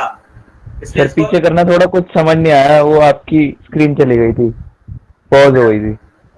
क्या नहीं समझ आया यहाँ पे बताओ। सर जहाँ से बताया यूनिट सेल, दोबारा शुरू से बता दो एक बार। देखो यूनिट सेल क्या होता है, यूनिट सेल का डेफिनेशन देख लो, है ना। यूनिट सेल में बोला गया है, unit cell is the smallest repeating unit in space lattice which when repeated over and over again results in a crystal of the given substance। तो यही इसका डेफिनेशन है। यहाँ देखो, यहाँ पर तुम्हारा इंटायर लैटिस दिया गया, पूरा पूरा लैटिस है। तो ये लैटिस बना कैसे, लैटिस को देखो, लैटिस कैसे बनाया तुमने। तुमने यहाँ पर एक छोटा सा यूनिट लिया भाई, तुमने एक छोटा सा क्यूब लिया, ये क्यूब दिख रहा है, छोटा सा क्यूब, इस क्यूब को तुमने बार बार रिपीट किया, है ना, आगे लगाया फिर पीछे फिर ऊपर, इस तरह से वन बाय वन क्यूब को तुम अरेंज करते चले जा रहे हो। ठीक है, जब क्यूब को यहाँ पर अरेंज कर दोगे तो पूरा पूरा इंटायर लैटिस बन जाएगा। ठीक है, तो इस पूरे पूरे लैटिस तुमने बनाया कैसे, इस छोटे से यूनिट को बार बार रिपीट करके। जो स्मॉलेस्ट यूनिट होता है किसी भी क्रिस्टल का, उसी स्मॉलेस्ट यूनिट को हम लोग बोलते हैं यूनिट सेल। ठीक है, यहाँ दिया गया है, a unit cell is the smallest repeating unit in space lattice which when repeated over and over again result in a crystal for the given substance. Unit cell may also be defined as three-dimensional group of lattice point that generates the whole lattice on a repetition। समझ में आ गया बेटा unit cell क्या होता है? आ गया sir. आगे बढ़ो। Sure sir. ओके, तो यूनिट सेल के बारे में हम लोग थोड़ा सा और देखेंगे। ये यूनिट सेल है, यूनिट सेल एक इंटेंसिव प्रॉपर्टी है। तो इंटेंसिव प्रॉपर्टी तुमने पढ़ा होगा, जो प्रॉपर्टी होता है दो टाइप का होता है, एक्सटेंसिव एंड इंटेंसिव। ठीक है, एक्सटेंसिव प्रॉपर्टी तुमने पढ़ा होगा। एक्सटेंसिव प्रॉपर्टी क्या होता है बेटा? एक्सटेंसिव प्रॉपर्टी वो प्रॉपर्टी होता है है ना, जो मास पर डिपेंड ना हो। मास इंडिपेंडेंट क्या होता है बेटा, इंटेंसिव प्रॉपर्टी। और अगर मास पर डिपेंड होगा तो क्या होगा, एक्सटेंसिव प्रॉपर्टी। तो जो लैटिस यूनिट सेल है जो लैटिस का, है ना, तो ये क्या होता है बेटा, ये एक टाइप का इंटेंसिव प्रॉपर्टी होता है। तुमने छोटा सा क्रिस्टल लिया चाहे तुमने बड़ा सा क्रिस्टल ले लिया, ठीक है, तो सब में जो यूनिट सेल है वो सेम रहेगा। तो एक टाइप का जो क्रिस्टल है उसका यूनिट सेल सेम रहेगा, चेंज नहीं होने वाला। ठीक है, तुमने NaCl का क्रिस्टल लिया तो NaCl में जो यूनिट सेल है वो सेम रहेगा पूरे पूरे NaCl मॉलिक्यूल में। ठीक है, इतना तो समझ में आ गया। आगे देखते हैं बेटा, तो यूनिट सेल के बारे में दिया गया बेटा। तो ये यूनिट सेल क्या है, स्मॉलेस्ट रिपीटिंग यूनिट, है ना। Unit cell must link up, can not have gap between them. जो यूनिट सेल है, यूनिट सेल एक दूसरे से ज्वाइन रहना चाहिए, है ना। एक यूनिट सेल दूसरे यूनिट सेल से क्या होगा, पूरा का पूरा ज्वाइन रहेगा, चिपका रहेगा। देखो यहाँ पर जो यूनिट सेल बनाया है, ये यूनिट सेल इसके बगल में दूसरा, इसके ऊपर तीसरा, मतलब तुमने को स्टैक कर दिया, जितने यूनिट सेल इसको तुमने चिपका दिया है, स्टैक कर दिया है ना। तो उसके बीच में कोई गैप नहीं है एक यूनिट सेल के बीच में। तो all unit cell must be identical. जितने भी यूनिट सेल है एक क्रिस्टल का वो आइडेंटिकल रहेगा, सेम रहेगा, है ना। तो यहाँ पर हम लोग बनाएंगे किस तरह से यूनिट सेल बनेगा उसको हम देखेंगे। ठीक है, जैसे यहाँ पर दो टाइप का मॉलिक्यूल है, एक है ब्लू है, दूसरा ऑरेंज है। ठीक है, इसको बार बार यहाँ पर रिपीट करके एक स्पेस लैटिस बनाया गया है। तो यहाँ पर तुमने कुछ डिफाइन नहीं किया, यहाँ पर तुमने लाइन नहीं बनाया है, यहाँ पर पॉइंट्स तुम अरेंज कर रहे हो, है ना। तो ये क्या होगा, एक टाइप का स्पेस लैटिस है।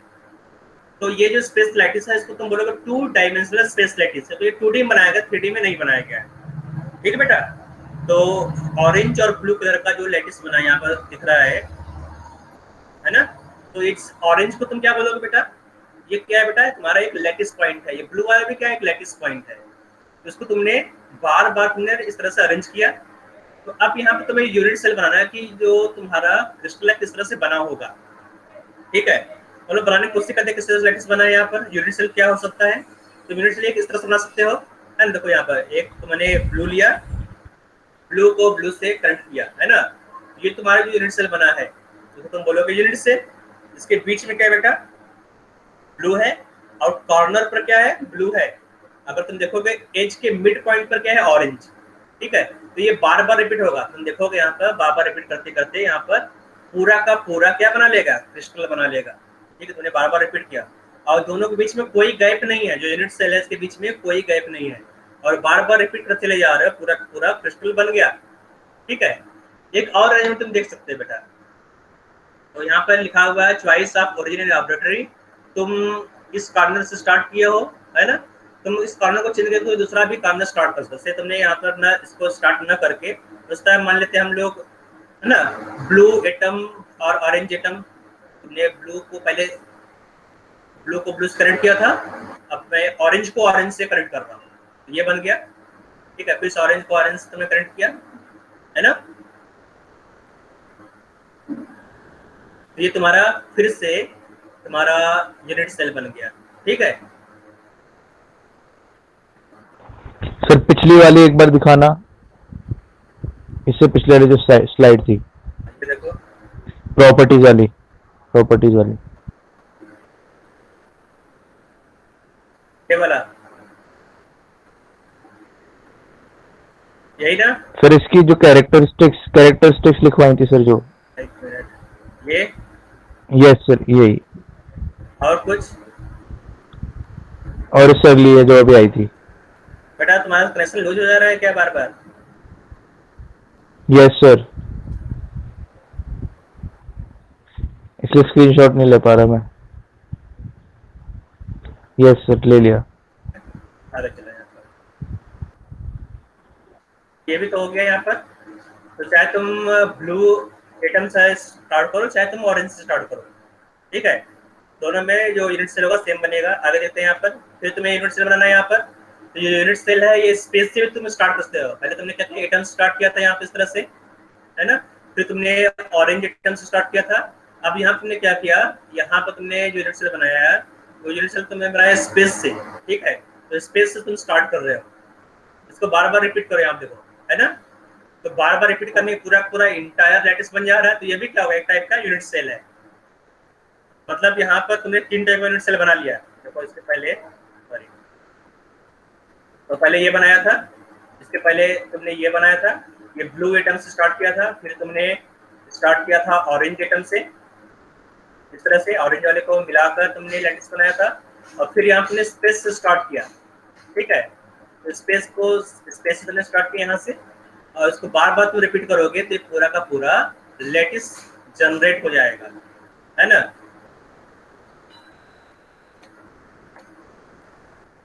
अब देखो बेटा, अगर तुमने इस तरह से लैटिस बनाया, तुम सोच रहे हो कि ये स्मॉलेस्ट यूनिट नहीं है, तुमने इस तरह से लैटिस बनाया, है ना, इसको तुम बार बार रिपीट करो, तो क्या ये यूनिट सेल होगा? यहाँ पे लिखा हुआ this can not be unit cell, तो ये यूनिट सेल क्यों नहीं है? क्योंकि ये आइडेंटिकल नहीं है। यूनिट सेल तुमने बनाई, ये आइडेंटिकल नहीं है। पहले देखो यहाँ पर जो फर्स्ट यूनिट सेल बनाया, यहाँ पर इस कॉर्नर पर क्या है, यहाँ पर ब्लू है ना। जो तुमने सेकंड यूनिट सेल बनाया, यहाँ पे इस कॉर्नर पर क्या हो गया, तुम्हारे लेफ्ट साइड वाले कॉर्नर पर ऑरेंज हो गया। फिर जो थर्ड यूनिट सेल बनाया, यहाँ पर फिर से ब्लू हो गया, है ना। तो मतलब जो यूनिट सेल है उसमें जो कॉर्नर पर एटम है वो आइडेंटिकल नहीं है, कभी ब्लू है कभी ऑरेंज है। इसके पहले जो तुमने यूनिट सेल बनाया था वो पूरा का पूरा आइडेंटिकल था, है ना। यहाँ पे देखो, यहाँ पे जो तुमने यूनिट सेल बनाया ये आइडेंटिकल है ना। तो यहाँ पे स्पेस है, दूसरे में देखो जब स्टार्ट हो, यहाँ पे भी स्पेस से स्टार्ट हो रहा है, यहाँ पर भी स्पेस से स्टार्ट हो रहा है, यहाँ पर भी स्पेस से स्टार्ट हो रहा है, यहाँ पर भी स्पेस से स्टार्ट हो रहा है, यहाँ पर भी स्पेस से स्टार्ट हो रहा है, ठीक है। लेकिन यहाँ पर ये स्पेस से स्टार्ट नहीं हो रहा है, यहाँ पर ब्लू से स्टार्ट हो रहा है, फिर यहाँ पर ऑरेंज स्टार्ट हो रहा है, फिर ब्लू से, फिर ऑरेंज से। इसका मतलब ये यूनिट सेल नहीं है। Unit cell are not identical, ठीक है, इसलिए ये यूनिट सेल नहीं है। This can not be unit cell. दूसरा यहाँ पर जब दिया गया, यहाँ पर this also can not be unit cell. तुमने इस तरह स्टार्ट किया, अब यहाँ पर देखोगे यूनिट सेल, यहाँ पर देखो, यहाँ पर भी ब्लू कलर है, ये भी ब्लू कलर है, ये भी ब्लू कलर है, ये भी ब्लू है, ब्लू है, ब्लू है। इसको बार बार रिपीट कर रहे हो, क्या यूनिट सेल है बेटा? यहाँ पर ये यूनिट सेल नहीं है, क्योंकि यहाँ पर बीच में देखो यूनिट सेल है वो एक दूसरे से कनेक्टेड नहीं है ना। तो यूनिट सेल के बीच में गैप नहीं होना चाहिए, space between unit cell not allowed, space नहीं होना चाहिए यूनिट सेल के बीच में। तो आई होप समझ में आ गया यूनिट सेल क्या होता है। Yes sir. ठीक है, तो जो यूनिट सेल है कितने टाइप का होता है इस बारे में बताया गया। Unit cell exist in only 7 shapes. तो जो तुमने पहले देखा था अभी को, वो 2 डायमेंशनल यूनिट सेल था, लेकिन जो क्रिस्टल था वो 3 डायमेंशनल होता है, 2 डायमेंशनल नहीं होता है। हम लोग समझने के लिए इजी सा एग्जांपल लिए थे 2 डायमेंशनल स्पेस लैटिस का, है ना। तो जब तुम मॉलिक्यूल को 3 डायमेंशनल स्पेस में अरेंज करोगे तो केवल 7 टाइप का यूनिट सेल होता है। पहला जो यूनिट सेल है वो क्यूबिक होगा, मतलब क्यूब्स टाइप का होगा यूनिट सेल। दूसरा जो होता है वो ऑर्थोरॉम्बिक होता है, के बारे में बताऊंगा। तीसरा रोम्बोहेड्रल, है ना, tetragonal, triclinic, hexagonal and monoclinic, ठीक है। और इन सब में हम लोग केवल 2 पढ़ना है, पहला है क्यूबिक और दूसरा है हेक्सागोनल। हमारे सिलेबस में क्यूबिक यूनिट सेल को बोला गया है पढ़ने के, और हेक्सागोनल को डिटेल में पढ़ना है। बाकी सबका जो कैरेक्टरिस्टिक्स है उसको देखना है, मतलब ऑर्थोरॉम्बिक क्या होता है, रोम्बोहेड्रल, टेट्रागोनल, ट्राइक्लिनिक और मोनोक्लिनिक, सबके बारे में थोड़ा थोड़ा हम लोग देख लेंगे, लेकिन डिटेल में स्टडी करना है हेक्सागोनल के लिए और क्यूबिक के लिए, ठीक है। हम लोग आगे देखेंगे इसके बारे में। तो आगे बताया गया है कि क्रिस्टल इंटरसेप्ट्स और एंगल क्या होता है। तो यूनिट सेल है, यूनिट सेल के भी कुछ कैरेक्टरिस्टिक्स होते हैं, यहाँ दिया गया है the characteristics of unit cell, है ना। तो 3 कैरेक्टरिस्टिक्स होता है यूनिट सेल का। पहला होता है बेटा क्रिस्टलोग्राफिक एक्सिस, दूसरा होता है इंटरफेसियल एंगल, और थर्ड होता है प्रिमिटिव्स और कैरेक्टरिस्टिक इंटरसेप्ट्स। तो यहाँ पर एक एग्जांपल से इसको समझाया गया है। यहाँ पर एक यूनिट सेल बनाया गया है, जो ये लैटिस नहीं है, ठीक है, ये लैटिस नहीं है। लैटिस क्यों नहीं बेटा? क्योंकि तुमने यहाँ पर केवल एक यूनिट सेल को यूज किया है, ठीक है। जो यूनिट सेल यहाँ पर है केवल एक सिंगल यूनिट सेल है। अगर यहाँ पर ढेर सारे यूनिट सेल होता है थ्री डायमेंशनल स्पेस में से यूनिट सेल को बार बार ओवर एंड ओवर यहाँ पर रिपीट करते तो क्या बन जाएगा, लैटिस बन जाएगा। ठीक है, तो हम लोग यहाँ पर बात करेंगे केवल और केवल यूनिट सेल का। ठीक है, तो इस यूनिट सेल के 3 कैरेक्टरिस्टिक्स है। पहला कैरेक्टरिस्टिक्स है बेटा क्रिस्टलोग्राफिक एक्सिस, सेकंड है इंटरफेसियल एंगल और थर्ड है प्रिमिटिव ऑफ कैरेक्टरिस्टिक्स इंटरसेप्ट। तो जब तुमने इस लैटिस को बनाना स्टार्ट किया, ठीक है, तो इस तरह से तुमने स्टार्ट किया, इस तरह से, है ना। तो जो तुमने यहाँ पर एक्सिस बनाया, इस एक्सिस को तुम क्या बोलोगे, क्रिस्टलोग्राफिक एक्सिस। तो जो OX यहाँ पर, ये OX है, ये ओरिजिन है, ओरिजिन को तुम O से रिप्रेजेंट करोगे, OY और OZ, इसको बोलते हैं क्रिस्टलोग्राफिक एक्सिस। तो रैंडमली कोई भी तुम यूनिट सेल बना लिया, तुमने मान लो ये क्यूबिक यूनिट सेल बना लिया, इस टाइप का क्यूबिक यूनिट सेल है ना। तो यहाँ पर जो एजेस है, एजेस को एक्सटेंड कर दो, कोई भी एक एज को एक्सटेंड कर दो, ठीक है। और इस चीज को तुम क्या बोलोगे, क्रिस्टलोग्राफिक एक्सिस। जिस एज को तुमने एक्सटेंड किया है वो हो जाएगा क्रिस्टलोग्राफिक एक्सिस। ठीक है, तो ये तुम्हारा मान लेते हैं एक्स एक्सिस है, तो ये OX हो जाएगा, ये OY हो जाएगा, ये OZ। OX OY OZ क्या हो गया तुम्हारा क्रिस्टलोग्राफिक एक्सिस। तो इसको इरेज कर देते हैं। जनरली जो रिप्रेजेंटेशन है कुछ इस तरह से होता है, ऊपर हम लोग यहाँ पर Z एक्सिस को लेते हैं, ठीक है, ऊपर यहाँ पर Z एक्सिस है, यहाँ पर Y, यहाँ पर X है।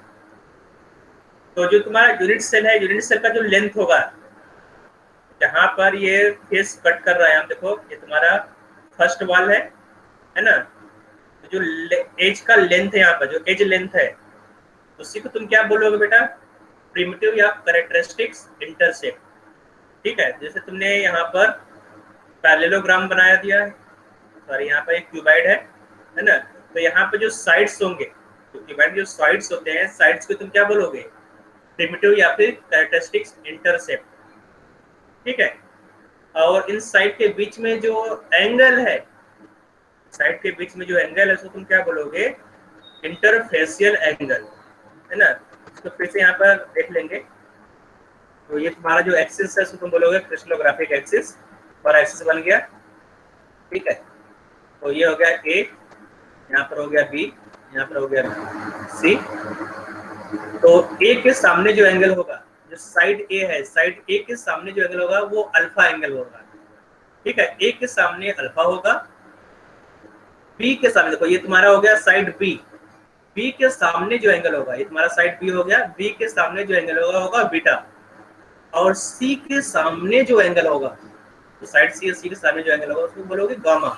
ठीक है, तो 3 टाइप का यहाँ पर एंगल होगा, अल्फा बीटा गामा। तो C के सामने जो तुम्हारा साइड C है, C के सामने गामा होगा, B के सामने बीटा और A के सामने अल्फा। ठीक बेटा, तो यहाँ तक तुमको समझ में आ रहा होगा कि अल्फा बीटा गामा क्या होता है। सिर्फ कोई डाउट है पूछ सकते हो यहाँ पर, कोई डाउट है किसी को? No sir. तो आगे हम लोग पढ़ना है ब्रेविस लैटिस। ठीक है, तो ब्रेविस लैटिस क्या होता है तो देखेंगे। The French crystallographer Auguste Brevis in 1848 showed from geometrical consideration that there can be only 14 different ways in which similar point can be arranged in 3-dimensional space. Thus, the total number of space lattice belonging to the 7 basic crystal system, but together is only 14 types of unit cell. तो अभी तुमने space lattice को देखा था, मैंने यहाँ पे example बनाया था इस तरह से, तुमने अलग अलग इस तरह से लैटिस बनाया था, अरेंज करके यूनिट सेल बनाया था यहाँ पर, है ना, अलग अलग बनाया था। ठीक है, यूनिट सेल अलग अलग हो सकता है यहाँ पर, लेकिन ज्योमेट्रिकल कंसीडरेशन से मालूम चला कि केवल और केवल 14 यूनिट सेल ही पॉसिबल है, ज्यादा यूनिट सेल नहीं हो सकता। ठीक है, तो ये जो साइंटिस्ट बेटा है ब्रेविस थे, इसका नाम उसी नाम से ब्रेविस लैटिस बना है। ब्रेविस लैटिस क्या होता है बेटा, साइंटिस्ट थे। ठीक है, उन्होंने कुछ ज्योमेट्री से प्रूव किया कि स्पेस लैटिस, जो स्पेस लैटिस है, स्पेस लैटिस केवल और केवल 14 टाइप के हो सकते हैं, ठीक है। 14 ways in which similar point can be arranged in 3-dimensional space. Thus, the total number of space lattice belonging to the 7 basic crystal system, but together is only 14. तो जो स्पेस लैटिस था, space lattice ये हो गया। Space lattice को Brevis lattice ने बोला कि केवल 14 सिस्टम्स था, केवल 14 टाइप्स था बेटा स्पेस लैटिस का, है ना। और जो 14 टाइप है, ये 14 टाइप केवल और केवल 7 क्रिस्टल सिस्टम में डिवाइड किया। जो 14 टाइप है, इस 14 टाइप को 7 क्रिस्टल सिस्टम में डिवाइड किया गया, ठीक है। तो स्पेस लैटिस बहुत ज्यादा होता है, जो स्पेस लैटिस है वो 230 के आसपास होता है। तो इसको बोला गया इसमें से बहुत सारे ऐसे स्पेस लैटिस जो आइडेंटिकल है, तो आइडेंटिकल को क्रॉस किया गया, तो मालूम चला कि केवल और केवल 14 टाइप के ब्रेविस लैटिस है, ठीक है। और फिर जो 14 टाइप के ब्रेविस लैटिस, उसको 7 टाइप में 7 क्रिस्टल सिस्टम में डिवाइड किया गया।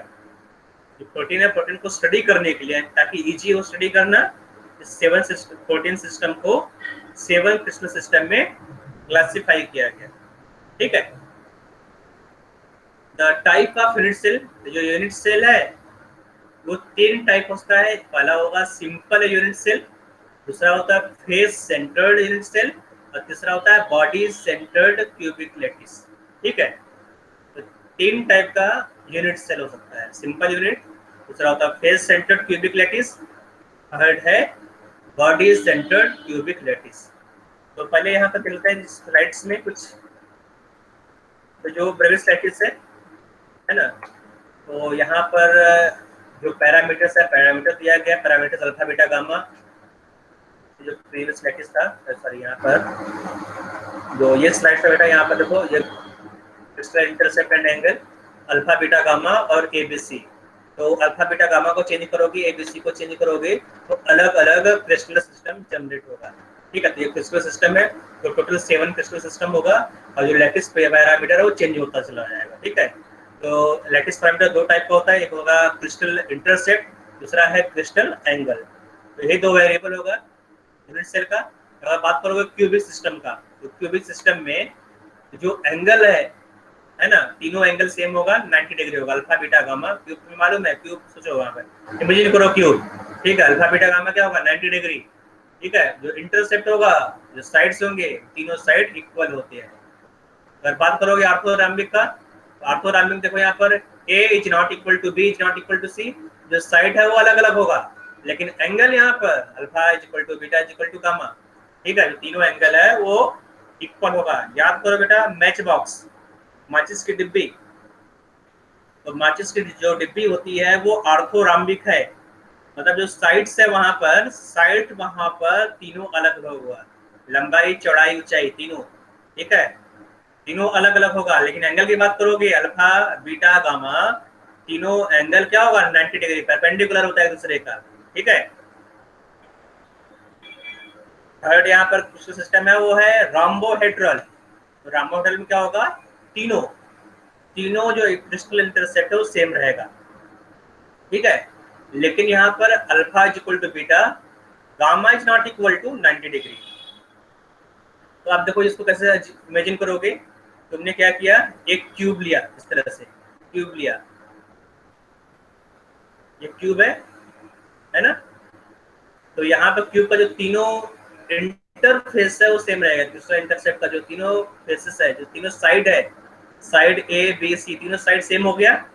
लेकिन एक एंगल जो गामा एंगल है वो 90 डिग्री नहीं है, बाकी जो एंगल 90 डिग्री। तो क्या करो, ऊपर वाले को थोड़ा सा स्लाइड करो, ठीक है।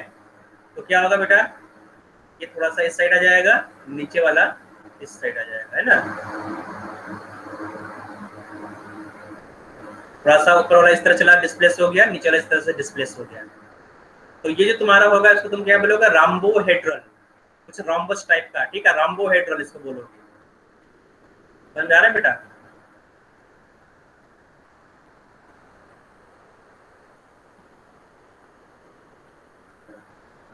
है ना, कुछ इस तरह से रहेगा। यहाँ पर मैं ढंग से नहीं बना पा रहा हूँ,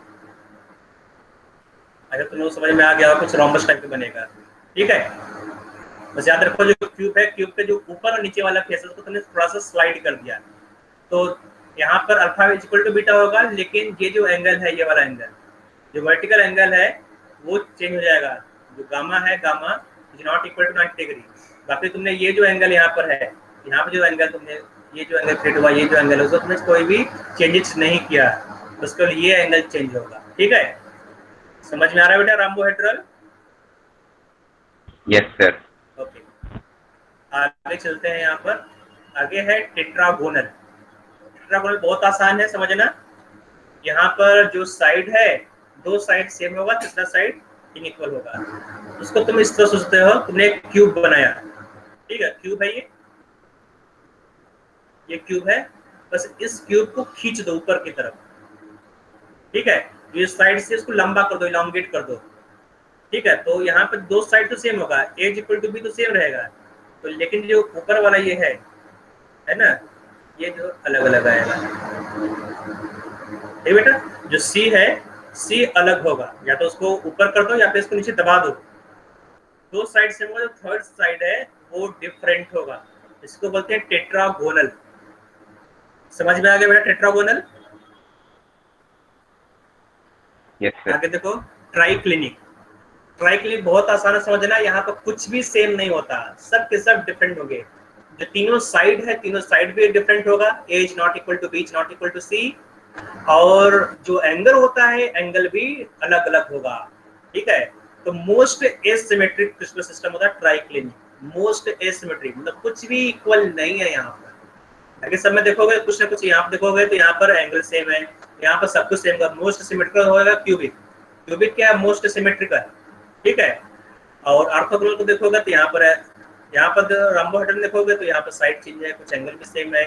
टेट्रागोनल में यहाँ पर एंगल सेम है, दो साइड्स सेम है। लेकिन जो ट्राइक्लिनिक है, ट्राइक्लिनिक में हर एक एंगल, हर एक साइड डिफरेंट डिफरेंट होगा, ठीक है। तो ये ट्राइक्लिनिक हो जाएगा। एसिमेट्रिकल सिस्टम को तुम बोलोगे ट्राइक्लिनिक, ठीक है।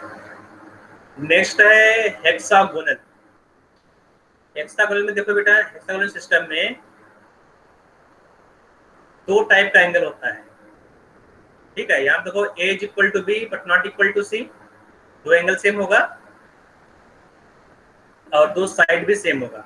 तो यहाँ पर जो दो एंगल है, alpha is equal to beta is equal to 90 degree, और जो थर्ड एंगल है गामा वो हो जाएगा 120 डिग्री। तो देखो बेटा इसको कैसे बनाओगे, है ना। जैसे तुमने यहाँ पर एक हेक्सागोनल सिस्टम ले लिया यहाँ पर,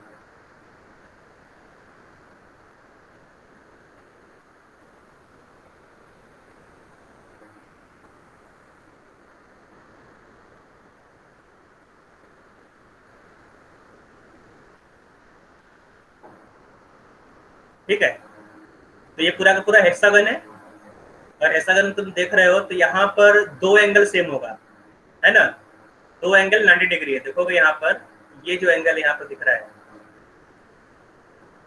तो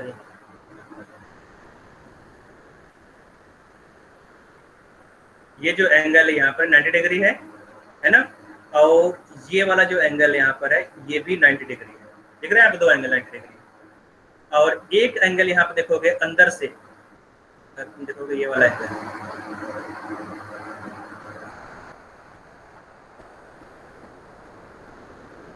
ये वाला एंगल, ये वाला पूरा पूरा एंगल, ये 120, यहाँ पे जो एंगल है वो क्या है 120। तो ये जो एंगल है 120 हो गया, ये वाला एंगल 120, ये एंगल 90 डिग्री है, और यहाँ से ये वाला जो एंगल होगा ये भी 90 डिग्री होगा। समझ में आ रहा है बेटा?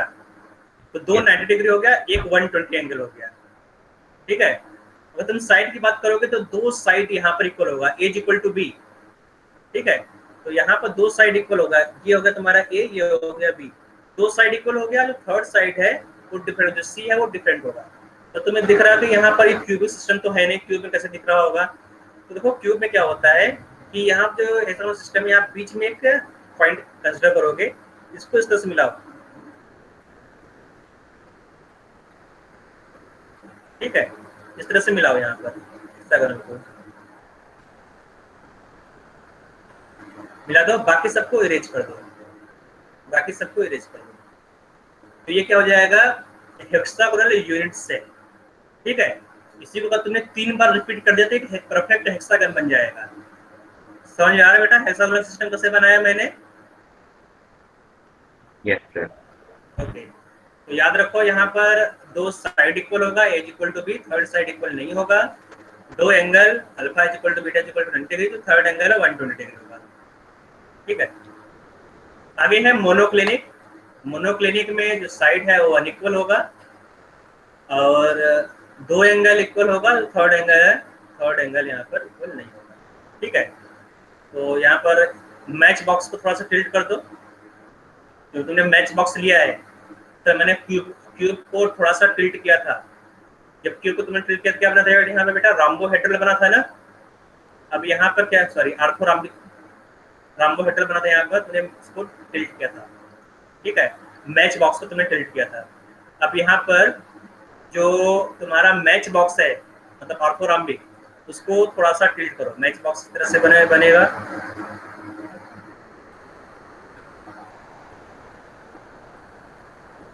है ना, ऊपर और नीचे वाले थोड़ा सा टिल्ट कर दो तो एक एंगल चेंज हो जाएगा, बाकी सब अनइक्वल है। a is not equal to b is not equal to c, और एक एंगल यहाँ पर अनइक्वल। इस तरह से यहाँ पर देखो एक एंगल अनइक्वल है, यहाँ पर भी एक एंगल 190 डिग्री नहीं है।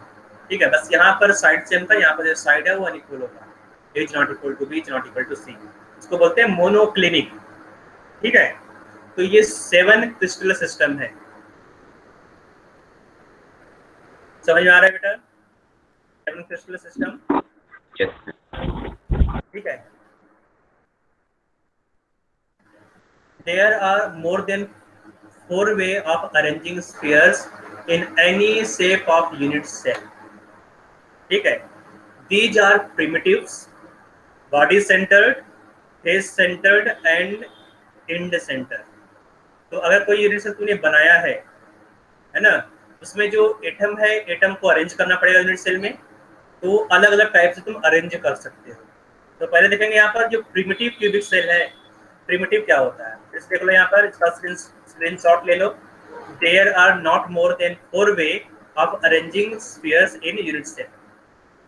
ठीक है, इससे पहले स्लाइड में देखो बेटा, यहाँ पे तुमने बनाया था, यहाँ पर जो क्यूबिक है ना, तो क्यूबिक जो यूनिट सेल है यहाँ पर 3 टाइप का होता है। एक होगा प्रिमिटिव, दूसरा होगा बेटा बॉडी सेंटर, तीसरा होगा बेटा यहाँ पर फेस सेंटर। उसी तरह से ऑर्थोरम्बिक है, इसको भी अलग अलग टाइप का हो सकता है, लेकिन जो टाइप है वो 4 तरह से 4 से ज्यादा नहीं हो सकता है। ठीक है, तो देखेंगे किस टाइप से हो सकता है। यहाँ पर जो फर्स्ट अरेंजमेंट है वो प्रिमिटिव होगा। तो प्रिमिटिव यूनिट सेल में जो एटम होता है वो केवल और केवल कॉर्नर पर होता है। ठीक है, तो यहाँ पर जो तुमने यूनिट सेल देखा यहाँ पर अभी को, ये होता है प्रिमिटिव। तो यहाँ पर जो स्फीयर है वो केवल और केवल कॉर्नर पर है। ठीक है, तो किस तरह से देख रहे हो बेटा, तुमने 4 बॉल लिया, 4 बॉल को अरेंज किया इस तरह से स्पेस में, है ना, और उसको मिला दो, तो जो स्फीयर इस तरह से तुमने देखा होगा, तो वो यहाँ पर कॉर्नर पर ही केवल स्फीयर है। इस तरह का जो यूनिट सेल बेटा, तो तुम क्या बोलोगे? तो तुम बोलोगे प्रिमिटिव यूनिट सेल। ठीक है, तो अगर केवल कॉर्नर यूनिट सेल केवल कॉर्नर पर स्फीयर है तो तुम प्रिमिटिव बोलोगे। तो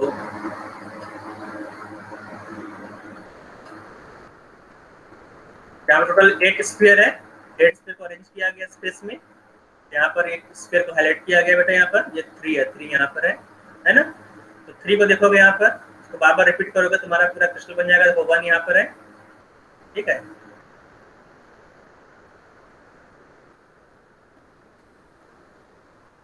तो यार बेटा, तो जो इन्वायरमेंट है वो हर एक स्फीयर का इन्वायरमेंट सेम होगा।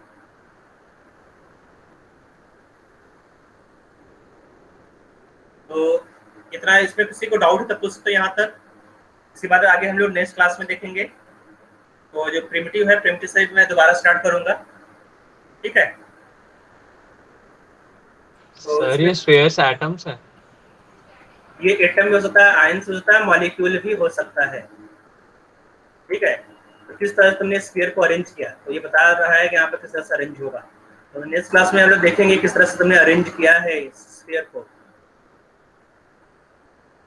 तो यहाँ पर कुछ दिया गया है, जो सिंपल यूनिट सेल है वो क्या है इसके बारे में बताया गया है। सिंपल यूनिट सेल है ना, तो having lattice point only at the corner is called simple और प्रिमिटिव और बेसिक यूनिट सेल। तो सिंपल यूनिट सेल को क्या बोलते हो, प्रिमिटिव बोल सकते हो, प्रिमिटिव बोल सकते हो यहाँ पर, या फिर बेसिक यूनिट सेल बोलते हो अगर स्फीयर केवल केवल कॉर्नर पर यूनिट सेल की, अगर केवल कॉर्नर पर स्फीयर है, ठीक है, तो सिंपल हो जाएगा। तो यहाँ पर प्रिमिटिव को भी मैंने दिखाया था, प्रिमिटिव को ही क्या बोलते हो, सिंपल बोलते हो, प्रिमिटिव को ही तुम बेसिक यूनिट सेल भी बोल सकते हो। थर्ड है यहाँ पर फेस सेंटर। तो फेस सेंटर क्या होगा कि अगर कॉर्नर के अलावा स्फीयर फेस के सेंटर पर भी हो, मतलब स्फीयर क्या है, यूनिट सेल के कॉर्नर पर भी हो, यहाँ पर कॉर्नर पर भी है ना, स्फीयर इस फेस के सेंटर में भी है। स्फीयर मतलब एटम, मॉलिक्यूल या आयन। तो अगर आयन कॉर्नर पर भी है और आयन फेस के सेंटर पर भी है तो उसको तुम बोलोगे फेस सेंटर। इसका एक शॉर्ट फॉर्म है एफसीसी। देखो जो सिंपल क्यूबिक यूनिट सेल इसका कोई शॉर्ट फॉर्म नहीं है, ठीक है, लेकिन जो फेस सेंटर की यूनिट सेल है इसको एफसीसी बोलते हैं, फेस सेंटर को, ठीक है, face centre cubic lattice. FCC मतलब फेस सेंटर्ड क्यूबिक, तो एफसीसी मतलब फेस सेंटर्ड क्यूबिक, ठीक है। और थर्ड पॉइंट, थर्ड टाइप है यहाँ पर, थर्ड दिया गया body centred cubic lattice. Body centre क्या होगा, मतलब जो तुम्हारा स्फीयर है, स्फीयर की कॉर्नर पर भी तो हो एटम, जो स्फीयर का जो कॉर्नर है वहां पर एटम है ना, तुमने प्रिमिटिव बना दिया। साथ में जो स्फीयर का सेंटर है, स्फीयर का सेंटर, ये तुम्हारा सेंटर स्फीयर का होगा। जो क्यूब है, क्यूब के अंदर भी एक स्फीयर होगा, एक क्यूब बना लिया, ठीक है, इस क्यूब के अंदर भी एक स्फीयर हो, तो तुम क्या बोलोगे, बॉडी सेंटर, मतलब पूरे के पूरे बॉडी के अंदर भी एक स्फीयर है। कॉर्नर पर तो है ही स्फीयर, जितने कॉर्नर है, 8 कॉर्नर यहाँ पर होगा, हर एक कॉर्नर पर स्फीयर तो है ही, साथ में जो बॉडी है, बॉडी के अंदर भी एक स्फीयर है, तो तुम बॉडी सेंटर्ड क्यूबिक लैटिस बोलोगे या फिर पीसीसी बोलोगे, ठीक है। A unit cell having a lattice point at the center of the body as well as at the corner. Another type of unit cell called end center. तो end center के बारे में हम लोग कल देखेंगे। तो बीसीसी के बाद एक और है end center, ये इतना ज़्यादा पॉपुलर नहीं है, तो दो पॉपुलर यहाँ पर है, पहला दिया गया यहाँ पर एफसीसी, दूसरा यहाँ है बीसीसी। इसके बारे में हम लोग ज़्यादा डिस्कस करेंगे। सिंपल यूनिट सेल भी इम्पोर्टेंट है क्योंकि जो एफसीसी बना वो प्रिमिटिव से ही बना, और जो बीसीसी बना वो भी प्रिमिटिव से ही तुमने बनाया। तो एंड सेंटर के बारे में लोग कल बात करेंगे, एंड सेंटर यूनिट सेल, ठीक है। तो फिलहाल के लिए good night. Good evening sir, thank you sir.